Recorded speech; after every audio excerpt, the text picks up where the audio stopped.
The devil's wife wore lipstick that wasn't hers. Adriana Valente never thought betrayal would come with evidence.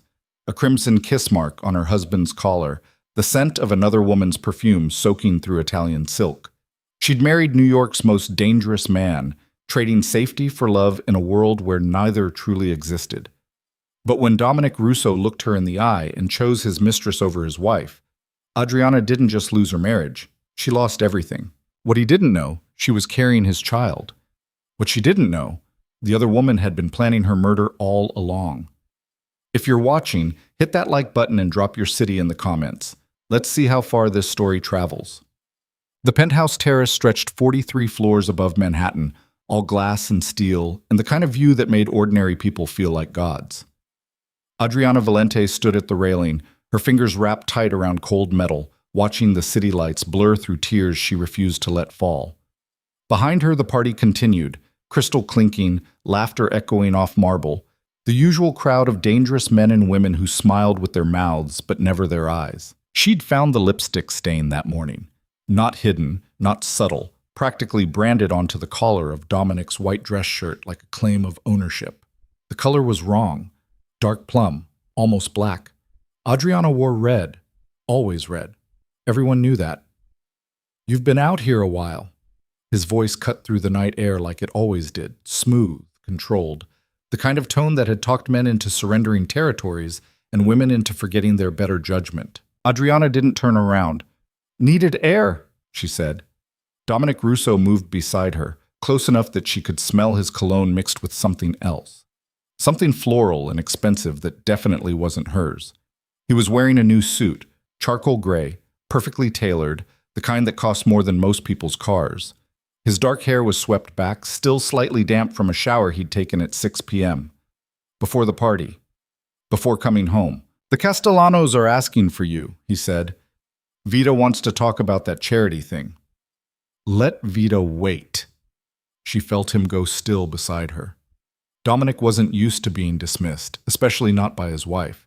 They'd been married 3 years of learning the rules of his world, of becoming the perfect Don's wife, of standing beside him at family dinners and smiling while men discussed things she wasn't supposed to understand, but absolutely did. "What's wrong?"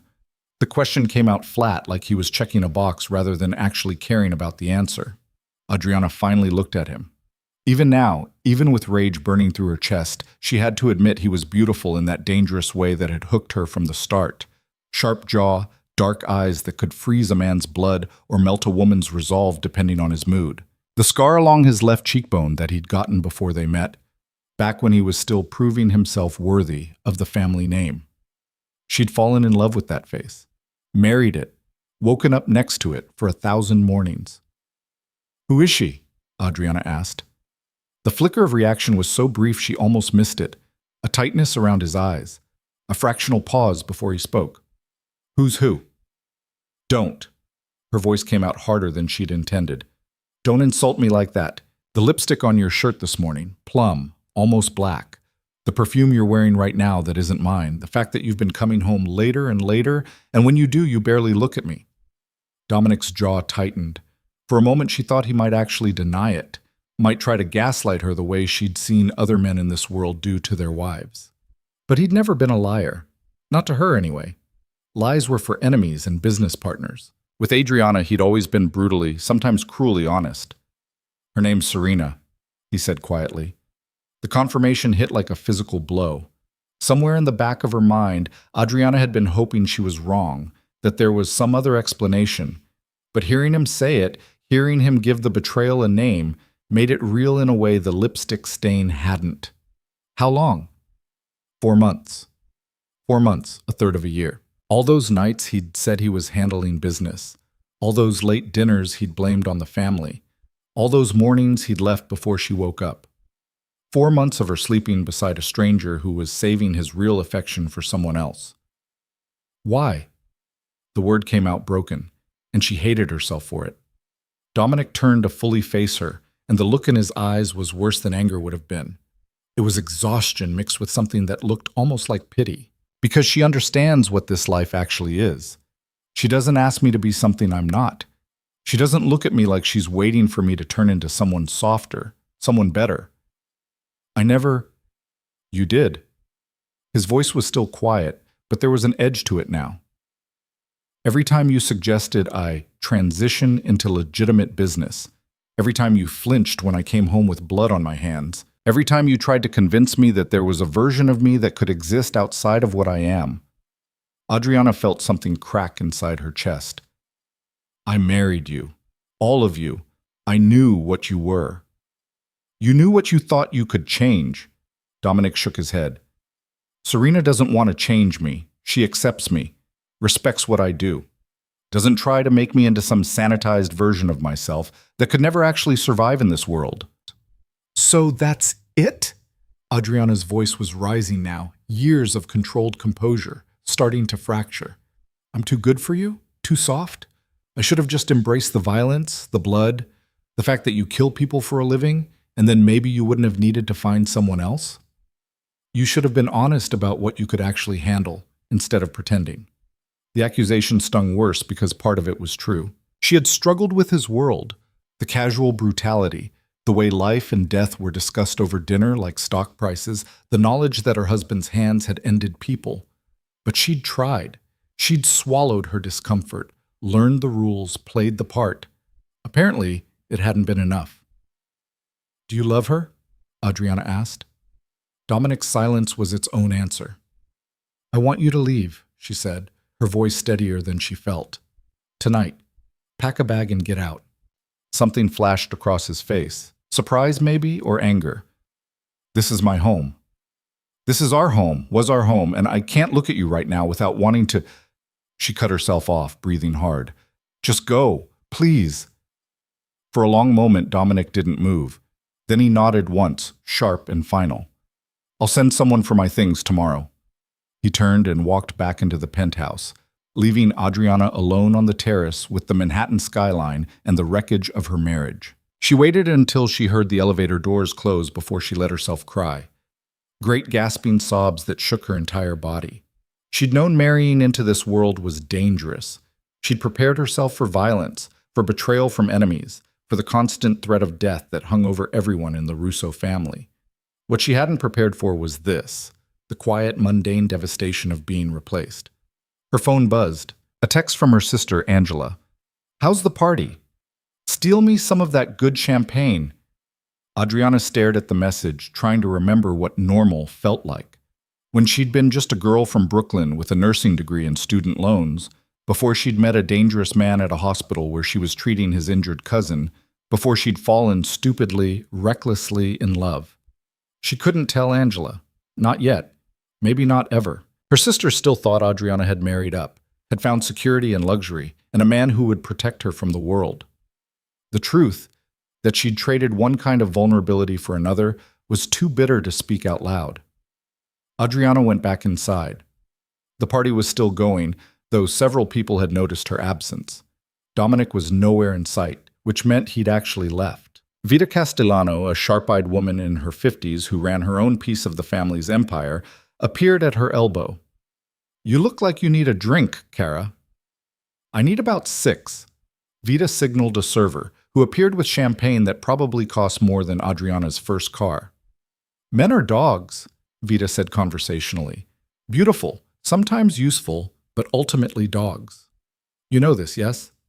So people had noticed. Of course they had. Nothing stayed secret in this world for long. How long has everyone known? Adriana asked. About the Morelli girl. Maybe 2 months, but we thought... Vita paused, choosing her words carefully. We thought you knew, that you had an arrangement. An arrangement. Like it was business, like her marriage was just another negotiation with terms and conditions. Maybe in this world it was. I didn't know, Adriana said flatly. Vita's expression shifted into something almost sympathetic. Then you're a fool, but an honest one. That's rare. She lowered her voice. Be careful, Adriana. The Morelli family has been trying to strengthen their connection to the Russos for years. If Dominic is serious about this girl, you're not just dealing with an affair, you're dealing with politics. The warning settled into Adriana's stomach like ice. She'd been thinking about this as a personal betrayal, a marriage falling apart. But Vita was right. Nothing in this world was just personal. Every relationship was a treaty, every marriage an alliance. If Dominic replaced her with Serena Morelli, what did that mean for her position, for her safety? I should go, Adriana said. Stay. Vita's grip on her arm was gentle but firm. If you leave now, you look weak, wounded. They'll eat you alive. Stay, smile, and show them that you're not going anywhere without a fight. But Adriana didn't want to fight. She wanted to go home.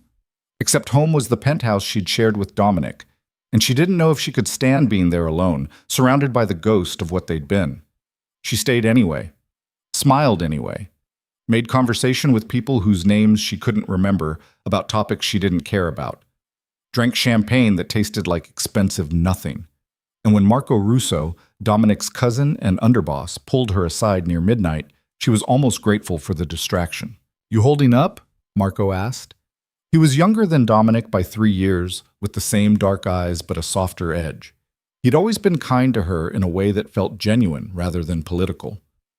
Define holding up. Still vertical, still conscious, haven't murdered anyone. Marco's smile was brief. Look, I know it's none of my business, but Dominic's an idiot. Whatever he told you, whatever excuse he gave, he's an idiot. He said she understands him better. Marco's laugh was bitter. Serena Morelli understands power and money. That's not the same as understanding a person. He hesitated, then added, for what it's worth, you're good for him. Or you were. You made him remember there was something outside of all this, that he could be more than just the family enforcer. Apparently that's exactly what he didn't want. Maybe. Or maybe he's scared of what it means to want something beyond the life. Marco shrugged. Either way, you deserve better than being someone's second choice. The party finally wound down around 2 a.m. Adriana took a car service back to the penthouse, her mind spinning with everything Vita and Marco had said. Politics. Alliances. Power. She'd been naive, she realized, treating her marriage like it was something sacred, something separate from the business. But in Dominic's world, nothing was separate. Everything was leverage. The penthouse felt cavernous and empty. Dominic had taken some things. She could see the gaps in the closet, the missing toiletries in the bathroom. But most of his life was still here, tangled up with hers in ways that would take months to separate. Adriana poured herself a glass of water and stood in the kitchen, staring out at the pre-dawn city. She felt hollowed out, like someone had reached inside her chest and scooped out everything vital. Her phone rang. Unknown number. At 3 a.m, nothing good came from unknown numbers. Hello? Mrs. Russo. The voice was female, smooth, with the faintest hint of amusement. I hope I'm not calling too late. Who is this? Serena Morelli. I thought we should talk, woman to woman. Every muscle in Adriana's body went rigid. How did you get this number? Please. Your husband and I have been together for months. Did you think we didn't share everything? A pause, loaded with meaning. Well, almost everything. There are some things a man only tells his wife, or at least his ex-wife. I'm not his ex-wife. Not yet. But let's be realistic, Adriana. Can I call you Adriana? The marriage is over. You must know that. Tonight was just making it official. Adriana's hand tightened around the phone. What do you want? To be civil. I know this is difficult for you, but it doesn't have to be ugly. Dominic cares about you in his way. He doesn't want you to be hurt by all this. Neither do I. The audacity of it, the sheer, breathtaking audacity, would have been impressive if it wasn't so infuriating. You're sleeping with my husband and you're calling me at 3 a.m. to tell me you don't want me hurt? I'm calling to offer you an exit. Serena's voice stayed perfectly pleasant, like they were discussing brunch plans. Sign the divorce papers when they come. Don't make this complicated. In exchange, you'll be taken care of financially. A generous settlement, a place to live, an allowance. You won't want for anything. Except my husband. You never really had him, darling. Not the parts that matter. I'm just making official what's been true for months. Adriana felt something cold and dangerous settle into her bones. This wasn't just an affair. This was a coup, carefully planned and executed. Serena had probably been working on Dominic for longer than 4 months, slowly positioning herself, making Adriana look weak by comparison. And if I don't sign? Adriana asked quietly. Then things get messy. Lawyers, family meetings, public scenes. Your name dragged through every circle that matters. I'd rather avoid that. I think you would too. Go to hell.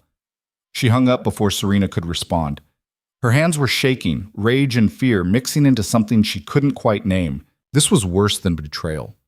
This was invasion, a hostile takeover of her entire life. Adriana grabbed her laptop and started searching for divorce lawyers. The first 3 names she tried, all recommended by friends outside the family, wouldn't return her calls. The 4th one did, but only to tell her apologetically that he couldn't take her case. May I ask why not? Adriana pressed. Conflict of interest. I'm sorry, Mrs. Russo. She tried 6 more. Same story. By the time the sun came up, Adriana understood what was happening. Dominic, or more likely Serena, had made sure every decent divorce attorney in the city was either already retained or unwilling to go against the Russo family. She was being boxed in, isolated. Her phone rang again. Marco this time. Don't go anywhere today, he said without preamble. Stay in the penthouse. What's happening? Family meeting. Tonight. They're going to discuss the situation. The situation. Like her marriage ending was a business problem to be solved. Will I be there? Adriana asked.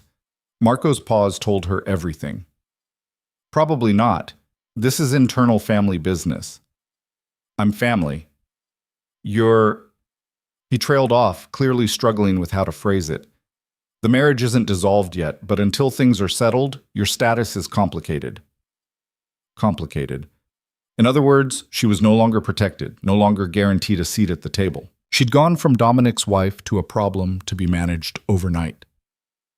Thanks for the warning, Adriana said.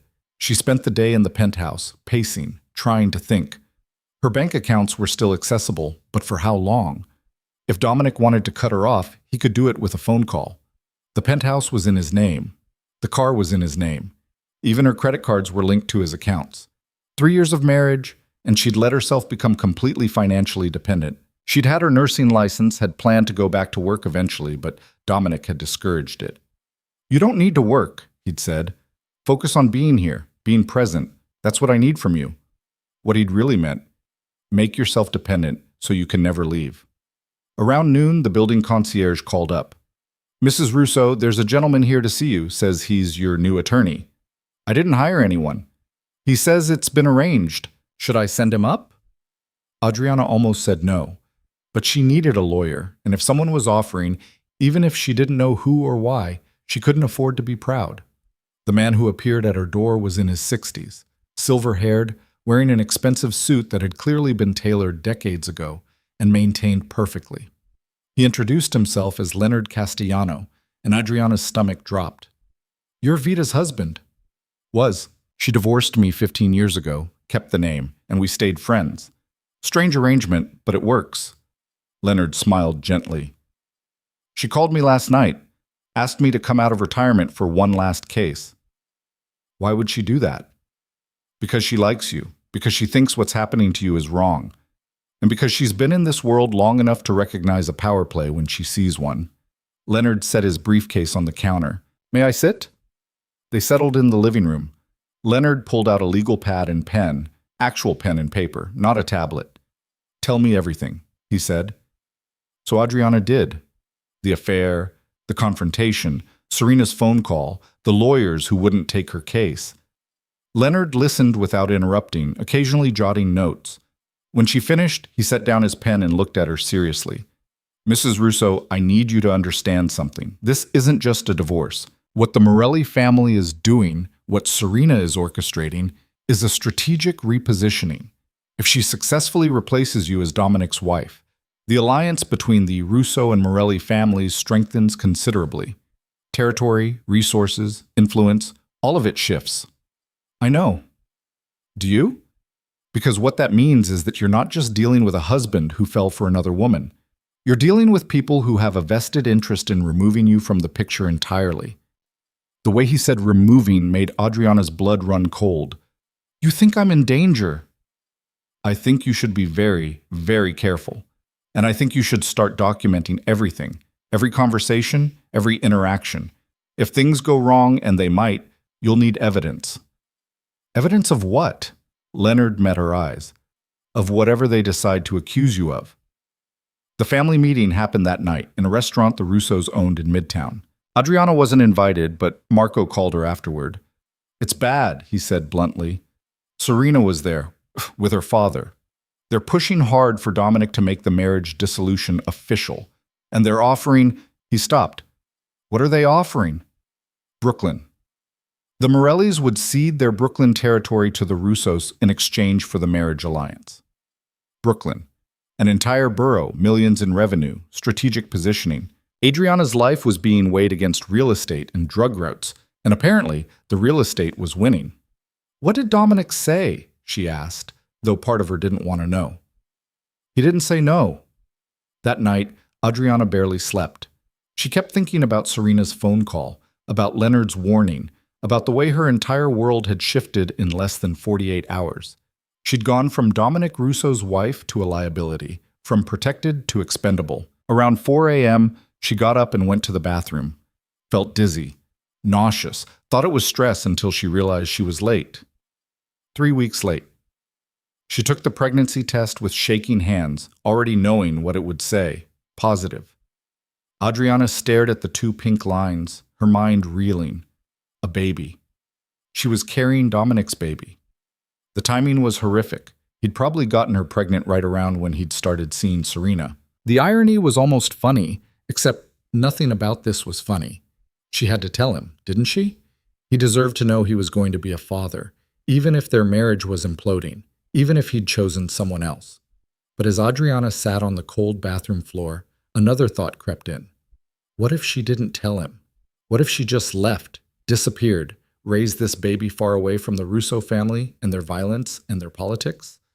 She could do it. Take what cash she had, leave the city, start over somewhere Dominic would never find her. It would mean giving up everything, her name, her connections, any claim to the life she'd built. But maybe that life was already gone anyway. The decision felt too big to make at 4 a.m. Adriana went back to bed and lay awake until dawn, one hand pressed against her still flat stomach, feeling the weight of 2 lives instead of 1.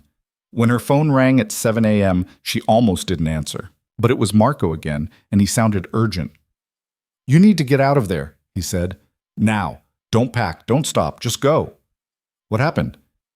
Someone leaked information to the feds about the family's operations, bank accounts, shipping routes, names, everything. Adriana's heart stopped. Who? That's the problem. The leak is being traced back to you. That's impossible. I don't even know that information. I know, but someone's made it look like you do. Your email, your laptop. They're saying you've been gathering evidence for months, that you're working with federal prosecutors. This was it, the accusation Leonard had warned her about. They weren't just pushing her out, they were framing her as a traitor. If the family believed she'd betrayed them, divorce would be the least of her problems. Marco, I swear to you, I believe you, but it doesn't matter what I believe. Get out of the penthouse, go somewhere public, somewhere with witnesses. And call Leonard. He needs to know about this. Adriana grabbed her purse, threw on clothes, and ran for the elevator. Her mind was racing, trying to make sense of how this had happened. Someone had access to her accounts, her devices. Someone had planted evidence. Serena. It had to be. This was too coordinated, too perfect. The affair, the isolation, and now the frame job. Serena wasn't just replacing her, she was erasing her. The elevator doors opened in the lobby. Adriana stepped out and froze. Dominic was there, standing by the entrance with 2 men she recognized as family enforcers. His face was stone, his dark eyes fixed on her with an expression she'd never seen before. Cold, absolute, lethal. Adriana, he said quietly, we need to talk.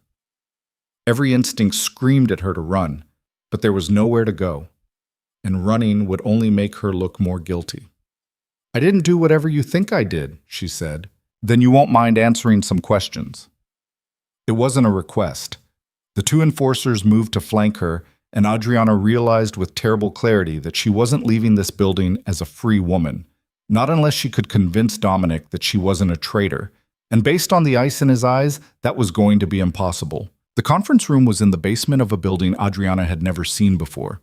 Industrial, anonymous, the kind of place where screams wouldn't carry. 2 chairs faced each other across a metal table. Dominic sat in one. The enforcers pushed her into the other. "Leave us," Dominic said. The men hesitated. "Boss, if she's—" "I said leave." They went. The door closed with a heavy click that might have been a lock. Adriana's pulse hammered in her throat, but she kept her spine straight, her face calm. Fear was currency in this world. She wouldn't spend it cheaply. Dominic leaned back, studying her like she was a stranger. Maybe she was. Maybe they'd both been strangers all along, playing roles they'd convinced themselves were real. "How long have you been talking to the FBI?" he asked. "I haven't. We have emails. From your account. To an agent named Patricia Moreno. Detailed information about shipment routes, financial accounts, names of people who've done work for the family." His voice stayed level, but something dangerous moved behind his eyes. 3 months of correspondence. You want to tell me that's fabricated? Yes, because I never sent those emails. I didn't even know that information existed. Your password was used, your IP address, your laptop. Adriana forced herself to breathe slowly. Leonard had warned her this was coming, but hearing it laid out so precisely made her stomach turn. Whoever had set this up had done it carefully, building a case that would hold up under scrutiny. "Someone's framing me," she said. "You have to know that. What I know is that my wife suddenly has a change of heart about our marriage right when federal investigators start circling. Convenient timing. I had a change of heart because you've been sleeping with someone else for 4 months. Plus, something flickered across Dominic's face. Guilt, maybe, or just irritation at being reminded. That's separate. Is it? Because from where I'm sitting, it looks like someone wanted me out of the way and made sure I'd have no credibility when I tried to defend myself. Who? Who would do that? Adriana met his eyes. The woman who called me at 3 a.m. to tell me I should sign divorce papers and disappear quietly. The woman who was at your family meeting last night with her father, offering you Brooklyn in exchange for a marriage alliance. The woman who has everything to gain from me being labeled a traitor. Dominic's expression hardened. Serena wouldn't what? Lie? Manipulate? Use you to strengthen her family's position? Adriana laughed, the sound bitter. Wake up, Dominic. She's been playing you from the start. The affair, the framing, all of it. I'm just collateral damage. You're paranoid. I'm informed. Your cousin warned me yesterday that I was in the middle of a power play. Vita Castellano told me the same thing 2 days ago, but you're so busy being flattered by a woman who tells you exactly what you want to hear that you can't see what's happening. Dominic stood abruptly, the chair scraping against concrete. He paced to the far wall, hands shoved in his pockets, tension radiating off him like heat. When he turned back, his face was carved from stone. 3 men are dead, he said quietly. Ambushed last night during a routine pickup. Someone told the Volkov crew exactly where to be and when. The leak came from inside. From information only family would have. Adriana's blood went cold. You think I think someone with access to our systems gave that information to the Russians. And all the evidence points to you. Then the evidence is lying. Evidence doesn't lie. People do. She stood too, her hands flat on the table between them. I have never lied to you. Not once in 3 years. I've accepted things I didn't understand, swallowed my fear, stood beside you when every instinct told me to run. I loved you. Completely. And you threw that away for someone who's using you.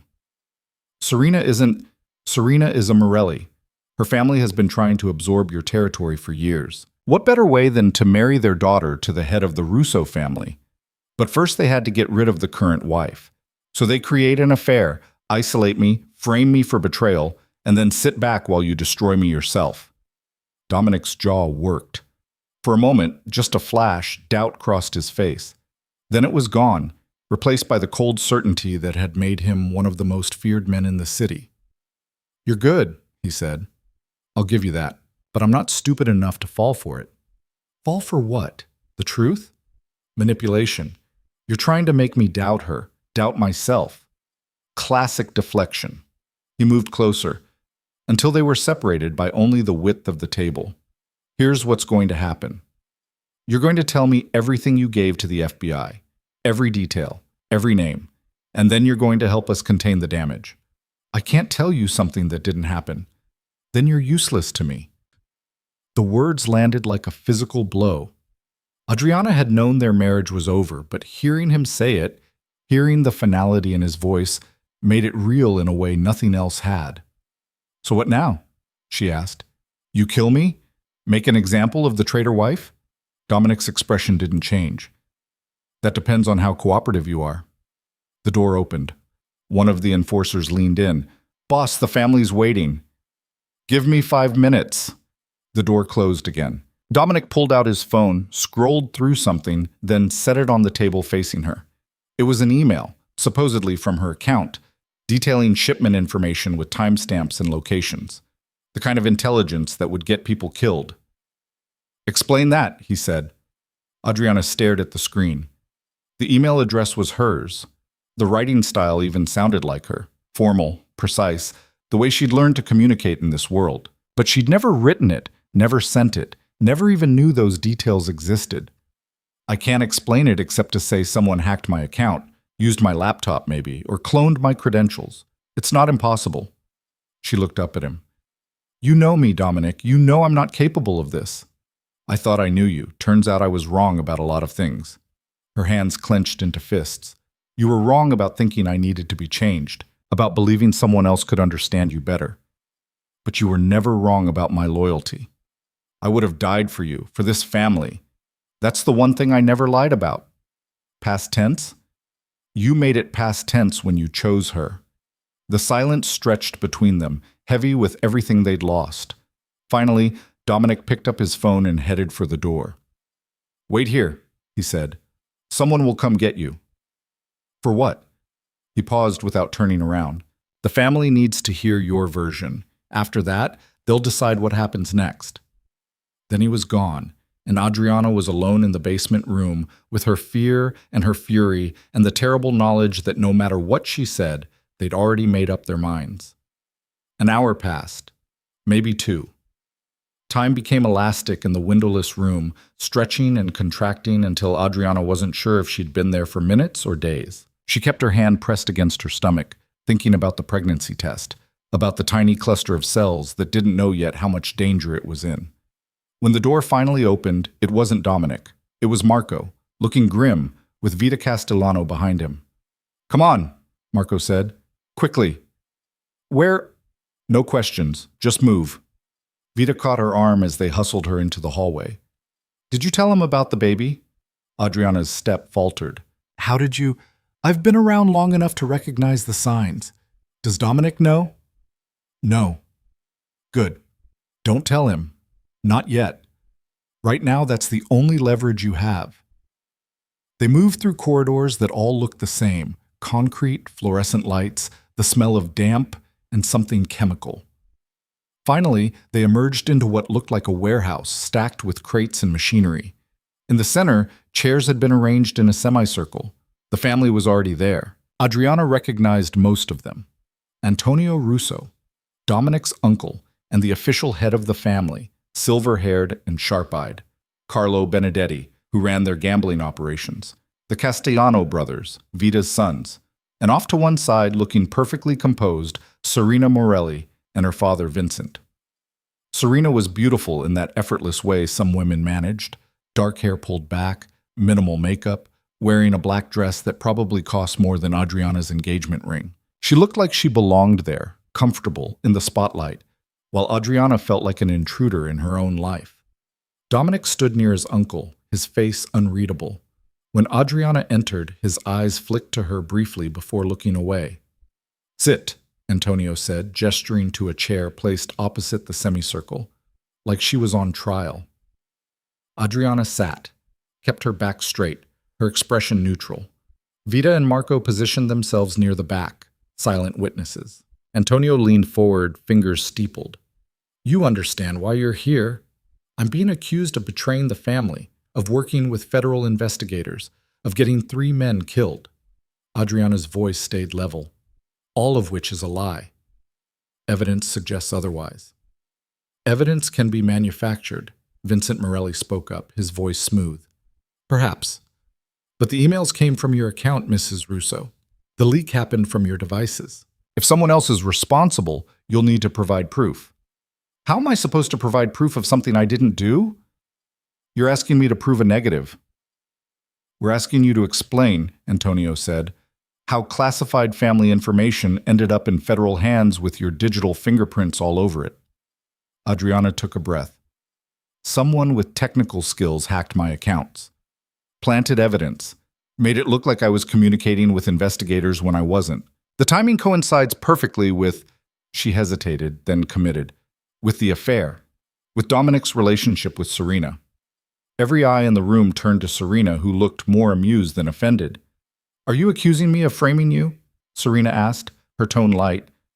I'm saying the evidence appeared right when it would benefit you most, right when you needed me discredited so you could take my place. That's quite a conspiracy theory. It's not a theory if it's true. Antonio raised a hand, cutting off Serena's response. Do you have any proof of this alleged framing? Do you have any proof I actually sent those emails? Real proof? Not just digital records that could have been faked. The burden of proof isn't on us, Carlo said. You're the one accused. In a real court, I'd be innocent until proven guilty. But this isn't a real court, is it? You've already decided I'm guilty. This is just theater. Dominic finally spoke. If you're innocent, explain the offshore accounts, the ones opened in your name 6 months ago, the ones receiving regular deposits from unknown sources. Adriana's stomach dropped. What accounts? Don't play stupid. We found them this morning. 5 accounts. Cayman Islands, totaling close to $2 million. I don't have accounts in the Cayman Islands. I don't have $2 million. Someone does, and it's under your name. This was worse than she'd thought. They hadn't just planted emails. They'd created an entire financial trail.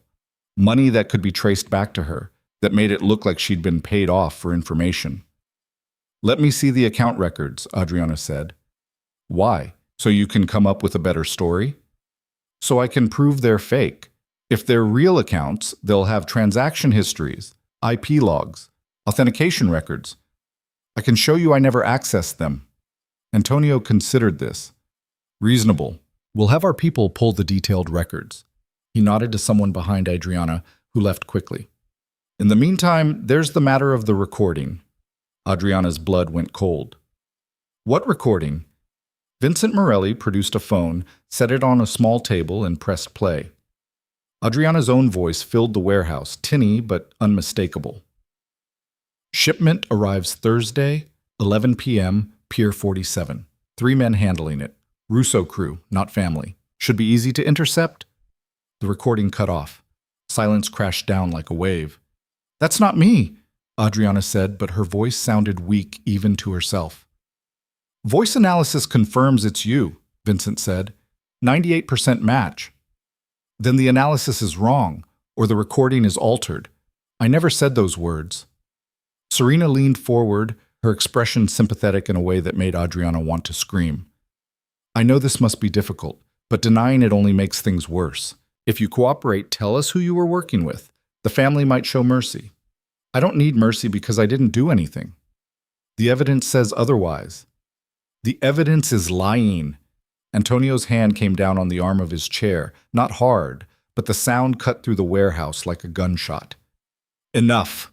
Mrs. Russo, you are accused of betraying this family, of providing information to our enemies that resulted in the deaths of 3 of our men. The evidence against you is substantial. If you have a defense, now is the time to offer it. Adriana looked around the room. Most faces were closed, already convinced. A few, Marco, Vita, maybe 1 or 2 others, showed doubt, but not enough to matter. And Dominic stood there like a statue, his face revealing nothing. She had 1 card left to play. 1 piece of information that might change the equation. But using it felt like surrendering, like admitting defeat. Still, survival trumped pride. I'm pregnant, Adriana said. The silence that followed was absolute. Even Vincent Morelli looked surprised. Dominic's head snapped up, his eyes meeting hers for the first time since the meeting started. What? I'm pregnant. About 6 weeks. I found out 2 days ago. She kept her gaze on Antonio, not Dominic. So, before you decide what to do with me, you should know that you're also deciding the fate of the next generation of the Russo family. Antonio sat back slowly. Does Dominic know? He does now. The old man turned to his nephew. Is this true? Dominic's expression was complicated. Shock, anger, something that might have been fear. I didn't know. But it could be yours. Timing fits. His voice was tight. Serena's carefully neutral expression finally cracked, just for a second. Fury flashed across her face before she controlled it. How convenient! She's accused of treason and suddenly discovers she's pregnant. I took the test 3 days ago, Adriana said coldly, before any of this started, before I even knew about the accusations. Convenient timing, nonetheless. Reality isn't convenient or inconvenient. It just is. Antonio looked between Adriana and Dominic. This complicates things. It doesn't change the evidence, Vincent said quickly. Pregnant or not, she's still accused of betraying the family. But it means we can't act rashly. Antonio's tone was firm. If she's carrying Russo blood, that child is family, regardless of what the mother may have done. You can't seriously be considering what I'm considering, Vincent, is protecting family interests, which includes potential heirs. Antonio stood. We'll continue this tomorrow. Mrs. Russo, you'll remain in custody until we verify your claims, both about the pregnancy and the accounts. Dominic, you'll accompany her to a medical facility for confirmation. I'm not going anywhere with him, Adriana said. That wasn't a request. Antonio's eyes were steel. Marco, Vita, you'll escort them. Make sure there are no problems. The meeting broke up in murmurs and tension. Serena left quickly, her father trailing behind, both their faces tight with barely suppressed anger. Adriana stood on shaking legs, feeling Dominic's eyes on her but refusing to look at him. Marco appeared at her elbow. Come on, there's a clinic we use. Discreet. The drive happened in silence. Marco drove, Vita in the passenger seat, Adriana and Dominic in the back with careful space between them. The clinic was in Queens, unmarked, the kind of place that asked no questions and kept no records. A doctor who looked tired and underpaid took Adriana into an exam room, drew blood, did an ultrasound, asked questions in a monotone that suggested he'd done this many times before for many different reasons. 6 weeks, he confirmed, showing her the ultrasound image. A tiny blob, barely visible, but there. Real. Healthy, as far as I can tell at this stage. Adriana stared at the screen. Her baby, hers and Dominic's, created in what must have been one of their last times together before everything fell apart. I need to tell the father, the doctor said. He's outside. The doctor stepped into the waiting room. Adriana heard his voice, low and professional, then Dominic's sharp question. When the doctor returned, Dominic was behind him. Can we have a minute? Dominic asked the doctor. 2 minutes. I have other patients. The door closed. Dominic stood near it, like he wasn't sure if he should come closer. Why didn't you tell me? When? When you were confessing your affair? When you were accusing me of treason? When exactly was I supposed to work it into conversation? Before any of that. I found out 3 days ago. You haven't exactly been accessible. He moved closer, his eyes on the ultrasound screen. Is it really mine? The question shouldn't have hurt. She'd expected it, but it did anyway. Yes. Unless you think I've been sleeping around in addition to betraying the family to federal investigators. Don't. Don't what? Be bitter? Be angry? You've decided I'm a traitor based on manufactured evidence, and now you're questioning whether your own child is actually yours. I think I'm entitled to some bitterness. Dominic dragged a hand through his hair, a rare gesture of frustration. This changes things. Does it? Or does it just complicate your plans with Serena? Stop making this about her. It is about her. She's the one who framed me, Dominic. She's the one who planted that evidence, created those accounts, faked that recording. And you're so blind to it because she makes you feel powerful and dangerous and all the things you think you need to be. You don't know what you're talking about. I know she called me at 3 a.m. to gloat.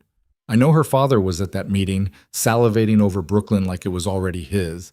I know she looked genuinely furious when I announced the pregnancy because it ruins her plan. Adriana stood, getting in his face. Wake up, Dominic. She's using you, and you're letting her because it's easier than admitting you made a mistake. For a moment, something raw crossed his face. Doubt, maybe, or just exhaustion. Then the walls came back up. "You should rest," he said. "We're not done with the investigation." "Am I still a prisoner?" "You're still accused." "Same thing." The doctor knocked and came back in. "Everything looks good. Prenatal vitamins, regular checkups, avoid stress." He looked between them. "Though I'm guessing stress is unavoidable in your line of work." They drove back in the same heavy silence. When they reached the warehouse, Antonio was waiting with several other family members. "The pregnancy is confirmed," Dominic announced. Antonio nodded slowly. "Then we have a situation. Adriana, you'll be kept under supervision until this is resolved, for your protection and the child's." "Protection or imprisonment?" "Both, if necessary." Vita stepped forward. "She'll stay with me. I have space, security, and it's neutral ground." Antonio considered. "Agreed. Marco, you'll coordinate security. No one in or out without approval. Adriana, if you try to run, it will be taken as an admission of guilt." "I have nowhere to run to." "Then we understand each other." Adriana was taken to Vita's brownstone in Brooklyn Heights, a place she'd visited before for dinners and parties, but never imagined as a prison. Vita gave her a room on the third floor, comfortable but with bars on the windows. "For your safety," Vita said, though they both knew it was about containment. That night, alone, Adriana finally let herself break. She cried for her marriage, for the future she'd imagined, for the baby growing inside her who would be born into chaos. She cried until her throat was raw and her eyes swollen. Then she stopped crying and started thinking. If she was going to survive this, if her baby was going to survive this, she needed to fight back. Not with words or pleas, but with proof. Real proof that someone had framed her. The next morning, Leonard Castellano arrived with his briefcase and his legal pad. "Vita called me," he said, "told me what happened at the family meeting. We have work to do." They spent hours going through everything, the emails, the accounts, the recording. Leonard took notes, asked questions, built a timeline. "The offshore accounts are sophisticated," he said. "Whoever set them up knew what they were doing, but everything leaves a trail. We just need to find it." "How long will that take?" "Days, maybe weeks." Leonard looked at her seriously. "The baby buys you time, but not indefinitely. Eventually, Antonio will demand resolution. We need evidence before then." "And if we can't find it?" "Then you need to consider other options. Witness protection, possibly. Disappearing. Starting over somewhere the Russo family can't reach. With a baby." "With a baby?" Adriana pressed her hand to her stomach. "I won't let them take my child." "Then we fight, and we hope we find something before they lose patience." 3 days passed in Vita's brownstone. Adriana was fed, guarded, and isolated. No phone, no computer, no contact with the outside world. Marco visited daily to check on her, but even he was cautious, aware that association with an accused traitor could damage his standing. On the 4th day, everything changed. Adriana was in her room when she heard shouting downstairs. Then gunfire, sharp cracks that made her drop to the floor instinctively. More shots, closer now. Someone screamed. Her door burst open. One of Vita's guards grabbed her arm. "We need to move. Now." "What's happening?" "Russians. They're hitting the house." He dragged her into the hallway. More gunfire below, breaking glass, voices shouting in accented English. They made it to the stairs before someone appeared at the bottom, a man in tactical gear with a rifle. The guard shoved Adriana behind him and fired. The Russian went down, but 2 more appeared. The guard took a bullet to the chest and fell, blood spreading across his shirt. Adriana ran. Back down the hallway, through a door, up another flight of stairs to the roof access. Behind her, heavy footsteps and Russian voices. They were coming. She hit the roof door, burst through into cold air and city sounds. The brownstone had a flat roof with a low wall around it. Nowhere to go but over. Adriana looked down.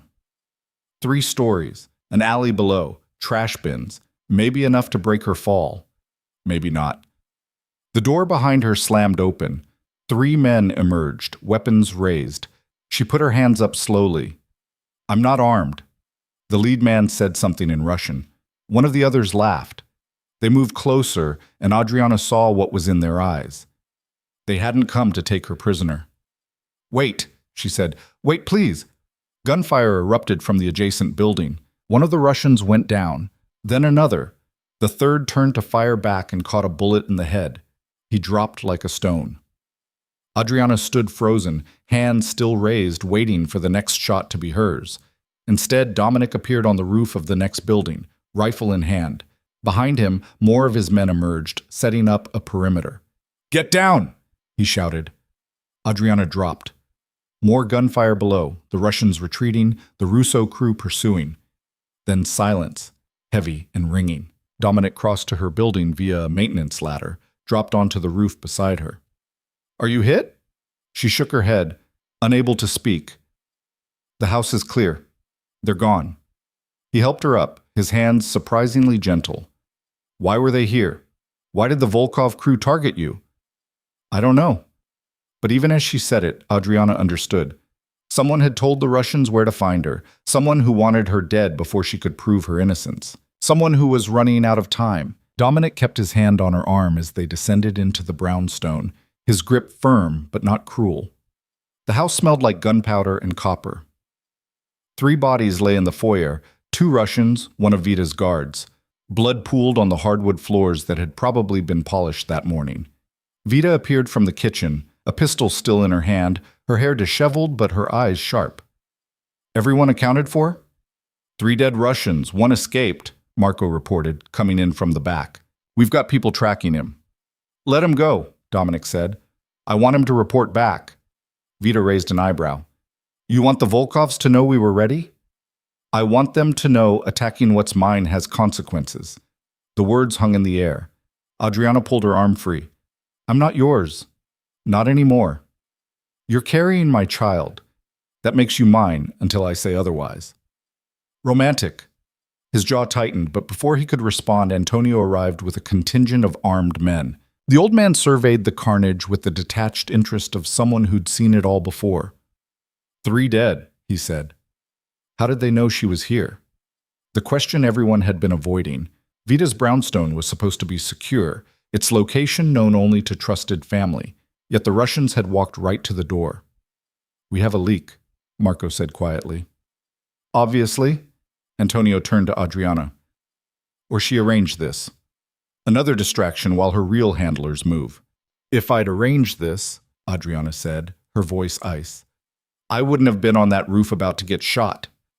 "Maybe they were cleaning up loose ends. You've served your purpose. Or maybe someone in your organization is feeding information to the Volkovs and trying to make it look like me." She met Antonio's eyes. "Someone who benefits from me being dead before I can prove my innocence." "You're suggesting one of us is the traitor?" "I'm suggesting you look at who has the most to gain from framing me and then killing me before the truth comes out." Dominic stepped between them. "Uncle, we need to move her. Somewhere more secure. Somewhere only the 2 of us know about." Antonio considered. "You're volunteering to guard her personally?" "She's carrying my child. I'm not leaving that to anyone else." "Even though you think she's a traitor?" "Even then. If she is, I'll handle it myself. If she isn't—" He paused. "Then we need to find out who is." The admission was small, barely there, but Adriana caught it. The first crack in his certainty. Not belief in her innocence, not yet, but doubt about her guilt. It wasn't much, but it was something. Antonio nodded slowly. "Fine, take her.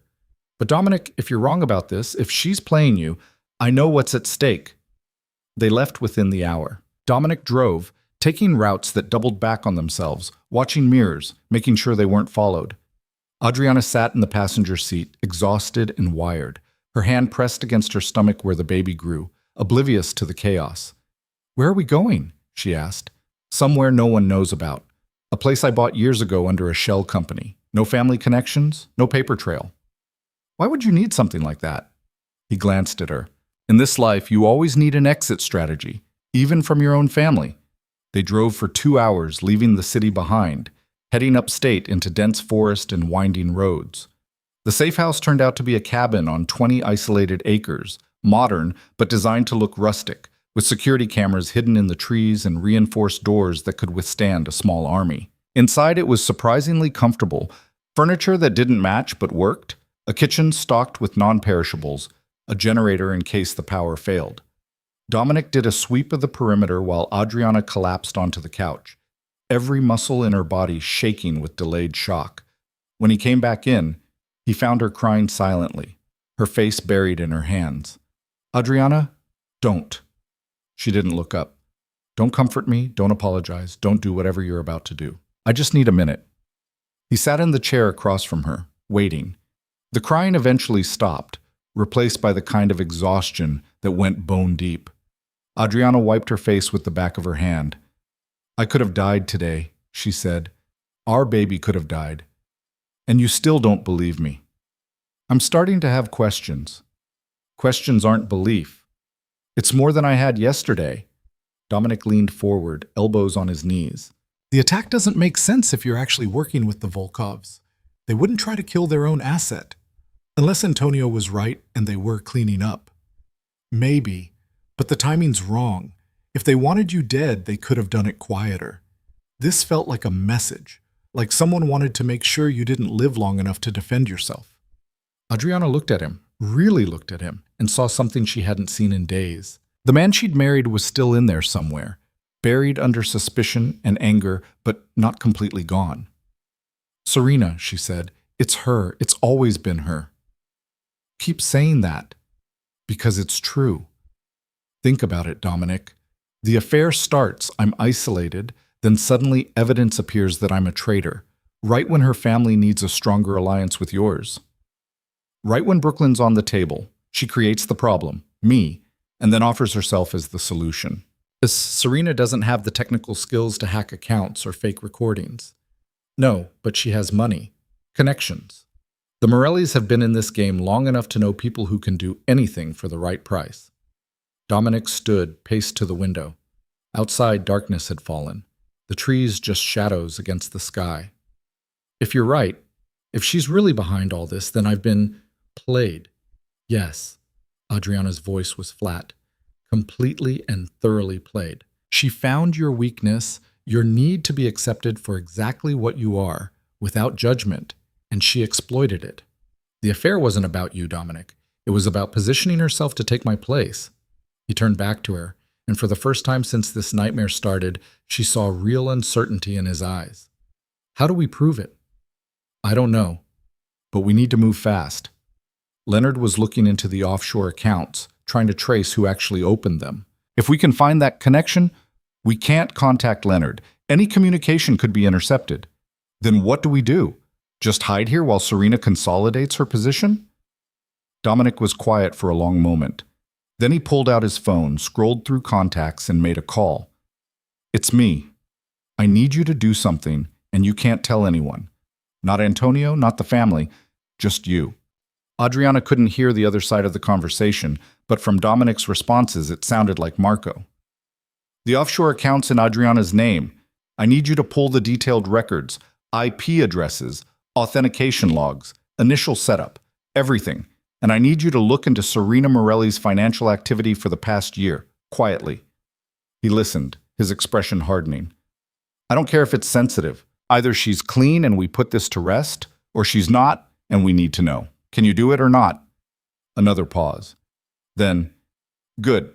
You have 24 hours. And Marco, if anyone asks what you're doing, you're investigating Adriana's connections. Nothing about Serena." He hung up and looked at Adriana. "Marco will dig. He's good with financials, and he has access to family resources. He's also loyal to Antonio. He's loyal to the truth.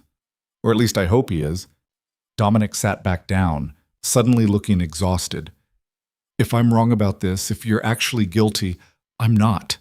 But if you are, I've just compromised an investigation and put my cousin at risk, so you better hope you're telling the truth." "I am." They sat in heavy silence. Finally, Adriana asked the question that had been burning in her chest since the rooftop. "Why did you come? When the Russians attacked, you could have let them take me, solved your problem. You're carrying my child." "That's the only reason?" He met her eyes. "I don't know. Maybe. Or maybe some part of me isn't ready to believe that the woman I married, the woman I loved, could betray me that completely, even if the evidence says otherwise." "You loved me past tense? You know what I mean. Do I? Because from where I'm sitting, you threw away 3 years for someone who tells you pretty lies. And now that it's convenient to doubt her, you're suddenly willing to investigate. That's not fair, Adriana laughed, sharp and bitter. None of this is fair, Dominic. You want to talk about fair? Fair would have been you staying faithful to your wife. Fair would have been you believing me when I said I was being framed. Fair would have been you protecting me instead of letting your family put me on trial. I'm protecting you now because of the baby, not because you actually believe in me. He didn't deny it, couldn't probably. The truth sat between them like a third person in the room. Get some rest, Dominic said finally. There's a bedroom upstairs. I'll take the couch. How chivalrous. Adriana, I'm going. She stood, every joint aching. Wake me if Marco calls. The bedroom was clean and impersonal, the kind of space that had never been lived in. Adriana lay on the bed, fully clothed, staring at the ceiling, her hand on her stomach. The baby couldn't be more than an inch long, barely formed, but already it had saved her life. The family wouldn't kill a pregnant woman carrying Russo blood, not without absolute certainty of guilt. But that protection had an expiration date. Eventually the baby would be born, and if Adriana couldn't prove her innocence by then, they'd take the child and eliminate her. She'd seen it happen to other women in this world, mothers who'd outlived their usefulness, who'd made mistakes or crossed lines. Their children were raised by the family while they disappeared. Adriana wouldn't let that happen. She'd die first, or kill whoever stood between her and freedom. She must have fallen asleep because the next thing she knew, Dominic was shaking her shoulder gently. Marco called. You need to hear this. Downstairs, Dominic put his phone on speaker. Marco's voice crackled through, tense and urgent. I found something. The offshore accounts. They weren't opened from Adriana's IP address. The login credentials were spoofed to look like her devices, but the actual access points are scattered. Cafes, libraries, public Wi-Fi, all in Manhattan, but nowhere Adriana was at those times. How do you know where I was? Adriana asked. Because I cross-referenced with family security footage. We keep tabs on everyone, including wives. On the days those accounts were accessed, you were at charity events, family dinners, the penthouse. Never at the locations where the accounts were actually opened. Relief crashed through Adriana so hard she had to sit down. Then I couldn't have done it. The accounts were definitely set up to frame you, Marco confirmed. But here's where it gets interesting. I dug into the financial trails, followed the money backward. The fees for setting up the accounts, the deposits, all of it traces back to a shell company. And that shell company is owned by someone you know. Who? Dominic's voice was sharp. Serena's cousin, Paolo Morelli. He runs their tech division. The guy's a genius with computers and he hates the Russos. Has for years, ever since his brother got killed in a territory dispute. The pieces were falling into place. Adriana felt vindicated and furious at once. So Serena used her cousin to frame me. Looks like it. And there's more. I pulled Serena's phone records from our surveillance. In the past 3 months, she's had regular contact with someone in the Volkov organization. Viktor Sokolov, their tech specialist. Same guy who'd have the skills to fake that recording of your voice. Dominic's face had gone stone cold. The expression Adriana recognized from the rare times someone betrayed him badly enough to warrant personal attention. You're saying Serena's been working with the Volkovs? Either working with them or using them. My guess is she hired Victor to create the evidence against Adriana. The Russians get paid, she gets what she wants. Classic outsourcing. The attack today might have been Victor trying to cover his tracks, clean up the evidence before anyone could piece it together. Or it might have been Serena panicking, trying to eliminate Adriana before the truth came out. Adriana stood on shaking legs. We need to take this to Antonio. Show him the proof. Not yet, Dominic said. If we go to Antonio with half a case, the Morellis will bury the evidence. We need everything. Every connection, every transaction, every lie. Airtight. How long will that take? Marco's voice came through the speaker. I can have a full report in 48 hours, but you need to stay hidden. If Serena knows we're investigating, she'll destroy what's left of the trail. Do it, Dominic said. And Marco, be careful. If the Morellis find out what you're doing, I know. I'll be smart about it. The call ended. Adriana turned to Dominic, seeing the war happening behind his eyes. Anger, betrayal, the the slow, horrible realization that he'd been manipulated. "You were right," he said quietly, "about all of it. And He stopped, his jaw working. "I chose her over you, believed her lies over your truth, put you through hell because I was too proud to see I was being used." "Yes. You did all of that." "I'm sorry." The apology hung between them. Adriana wanted to accept it, wanted to let the relief of being believed wash away the past days of terror and isolation. But the wound was too fresh, the betrayal too deep. "Sorry doesn't fix this," she said. "Sorry doesn't give me back the nights I spent thinking you might kill me, or the moment on that roof when I thought I'd die before proving my innocence. Sorry is just a word, Dominic. It doesn't change what you did." "I know." "Do you? Because you're not just apologizing for an affair. You're apologizing for letting your mistress frame me for treason, for putting me on trial in front of your family, for making me prove I deserve to live." "I know," he said again, his voice rough, "and I will spend the rest of my life trying to make it right. But right now, we need to focus on surviving. Serena knows Marco's digging. She'll move fast." He was right, as much as Adriana hated to admit it. Personal reckonings could wait. Survival came first. They spent the next 2 days in the cabin, waiting for Marco's report. Dominic monitored news and family communications from burner phones, piecing together what was happening in the city. The official story was that Adriana had disappeared, possibly fled to avoid judgment. The Morellis were pushing hard for a final ruling, wanting her declared a traitor in absentia so Dominic could move forward with Serena. "They're planning an engagement announcement," Dominic said, reading a text from Marco. 3 days from now, public, big press, showing family unity." Adriana's hands clenched. "Let me guess. Right after Antonio officially dissolves our marriage. That's the timeline they're pushing. And you? What do they think you're doing?" "Hunting you. Making sure you don't become a problem." He looked up from the phone. "Antonio thinks I'm tracking you to eliminate the threat." The words should have scared her. Instead, they just made her tired. This was the world she'd married into, where husbands hunted wives, where family meant leverage, where love was always conditional on loyalty to the organization. "I'm never coming back to this life," Adriana said. "Even if we prove I'm innocent, even if Serena goes down. I'm done with the family, done with this world. Once this is over, I'm leaving, taking the baby and disappearing." Dominic's expression was unreadable. "We can talk about that later." "There's nothing to talk about. I'm telling you how it is. You're still my wife. Not for long.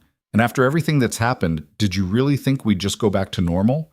Play house in the penthouse, pretend none of this happened? I thought—" He stopped, shook his head. "I don't know what I thought."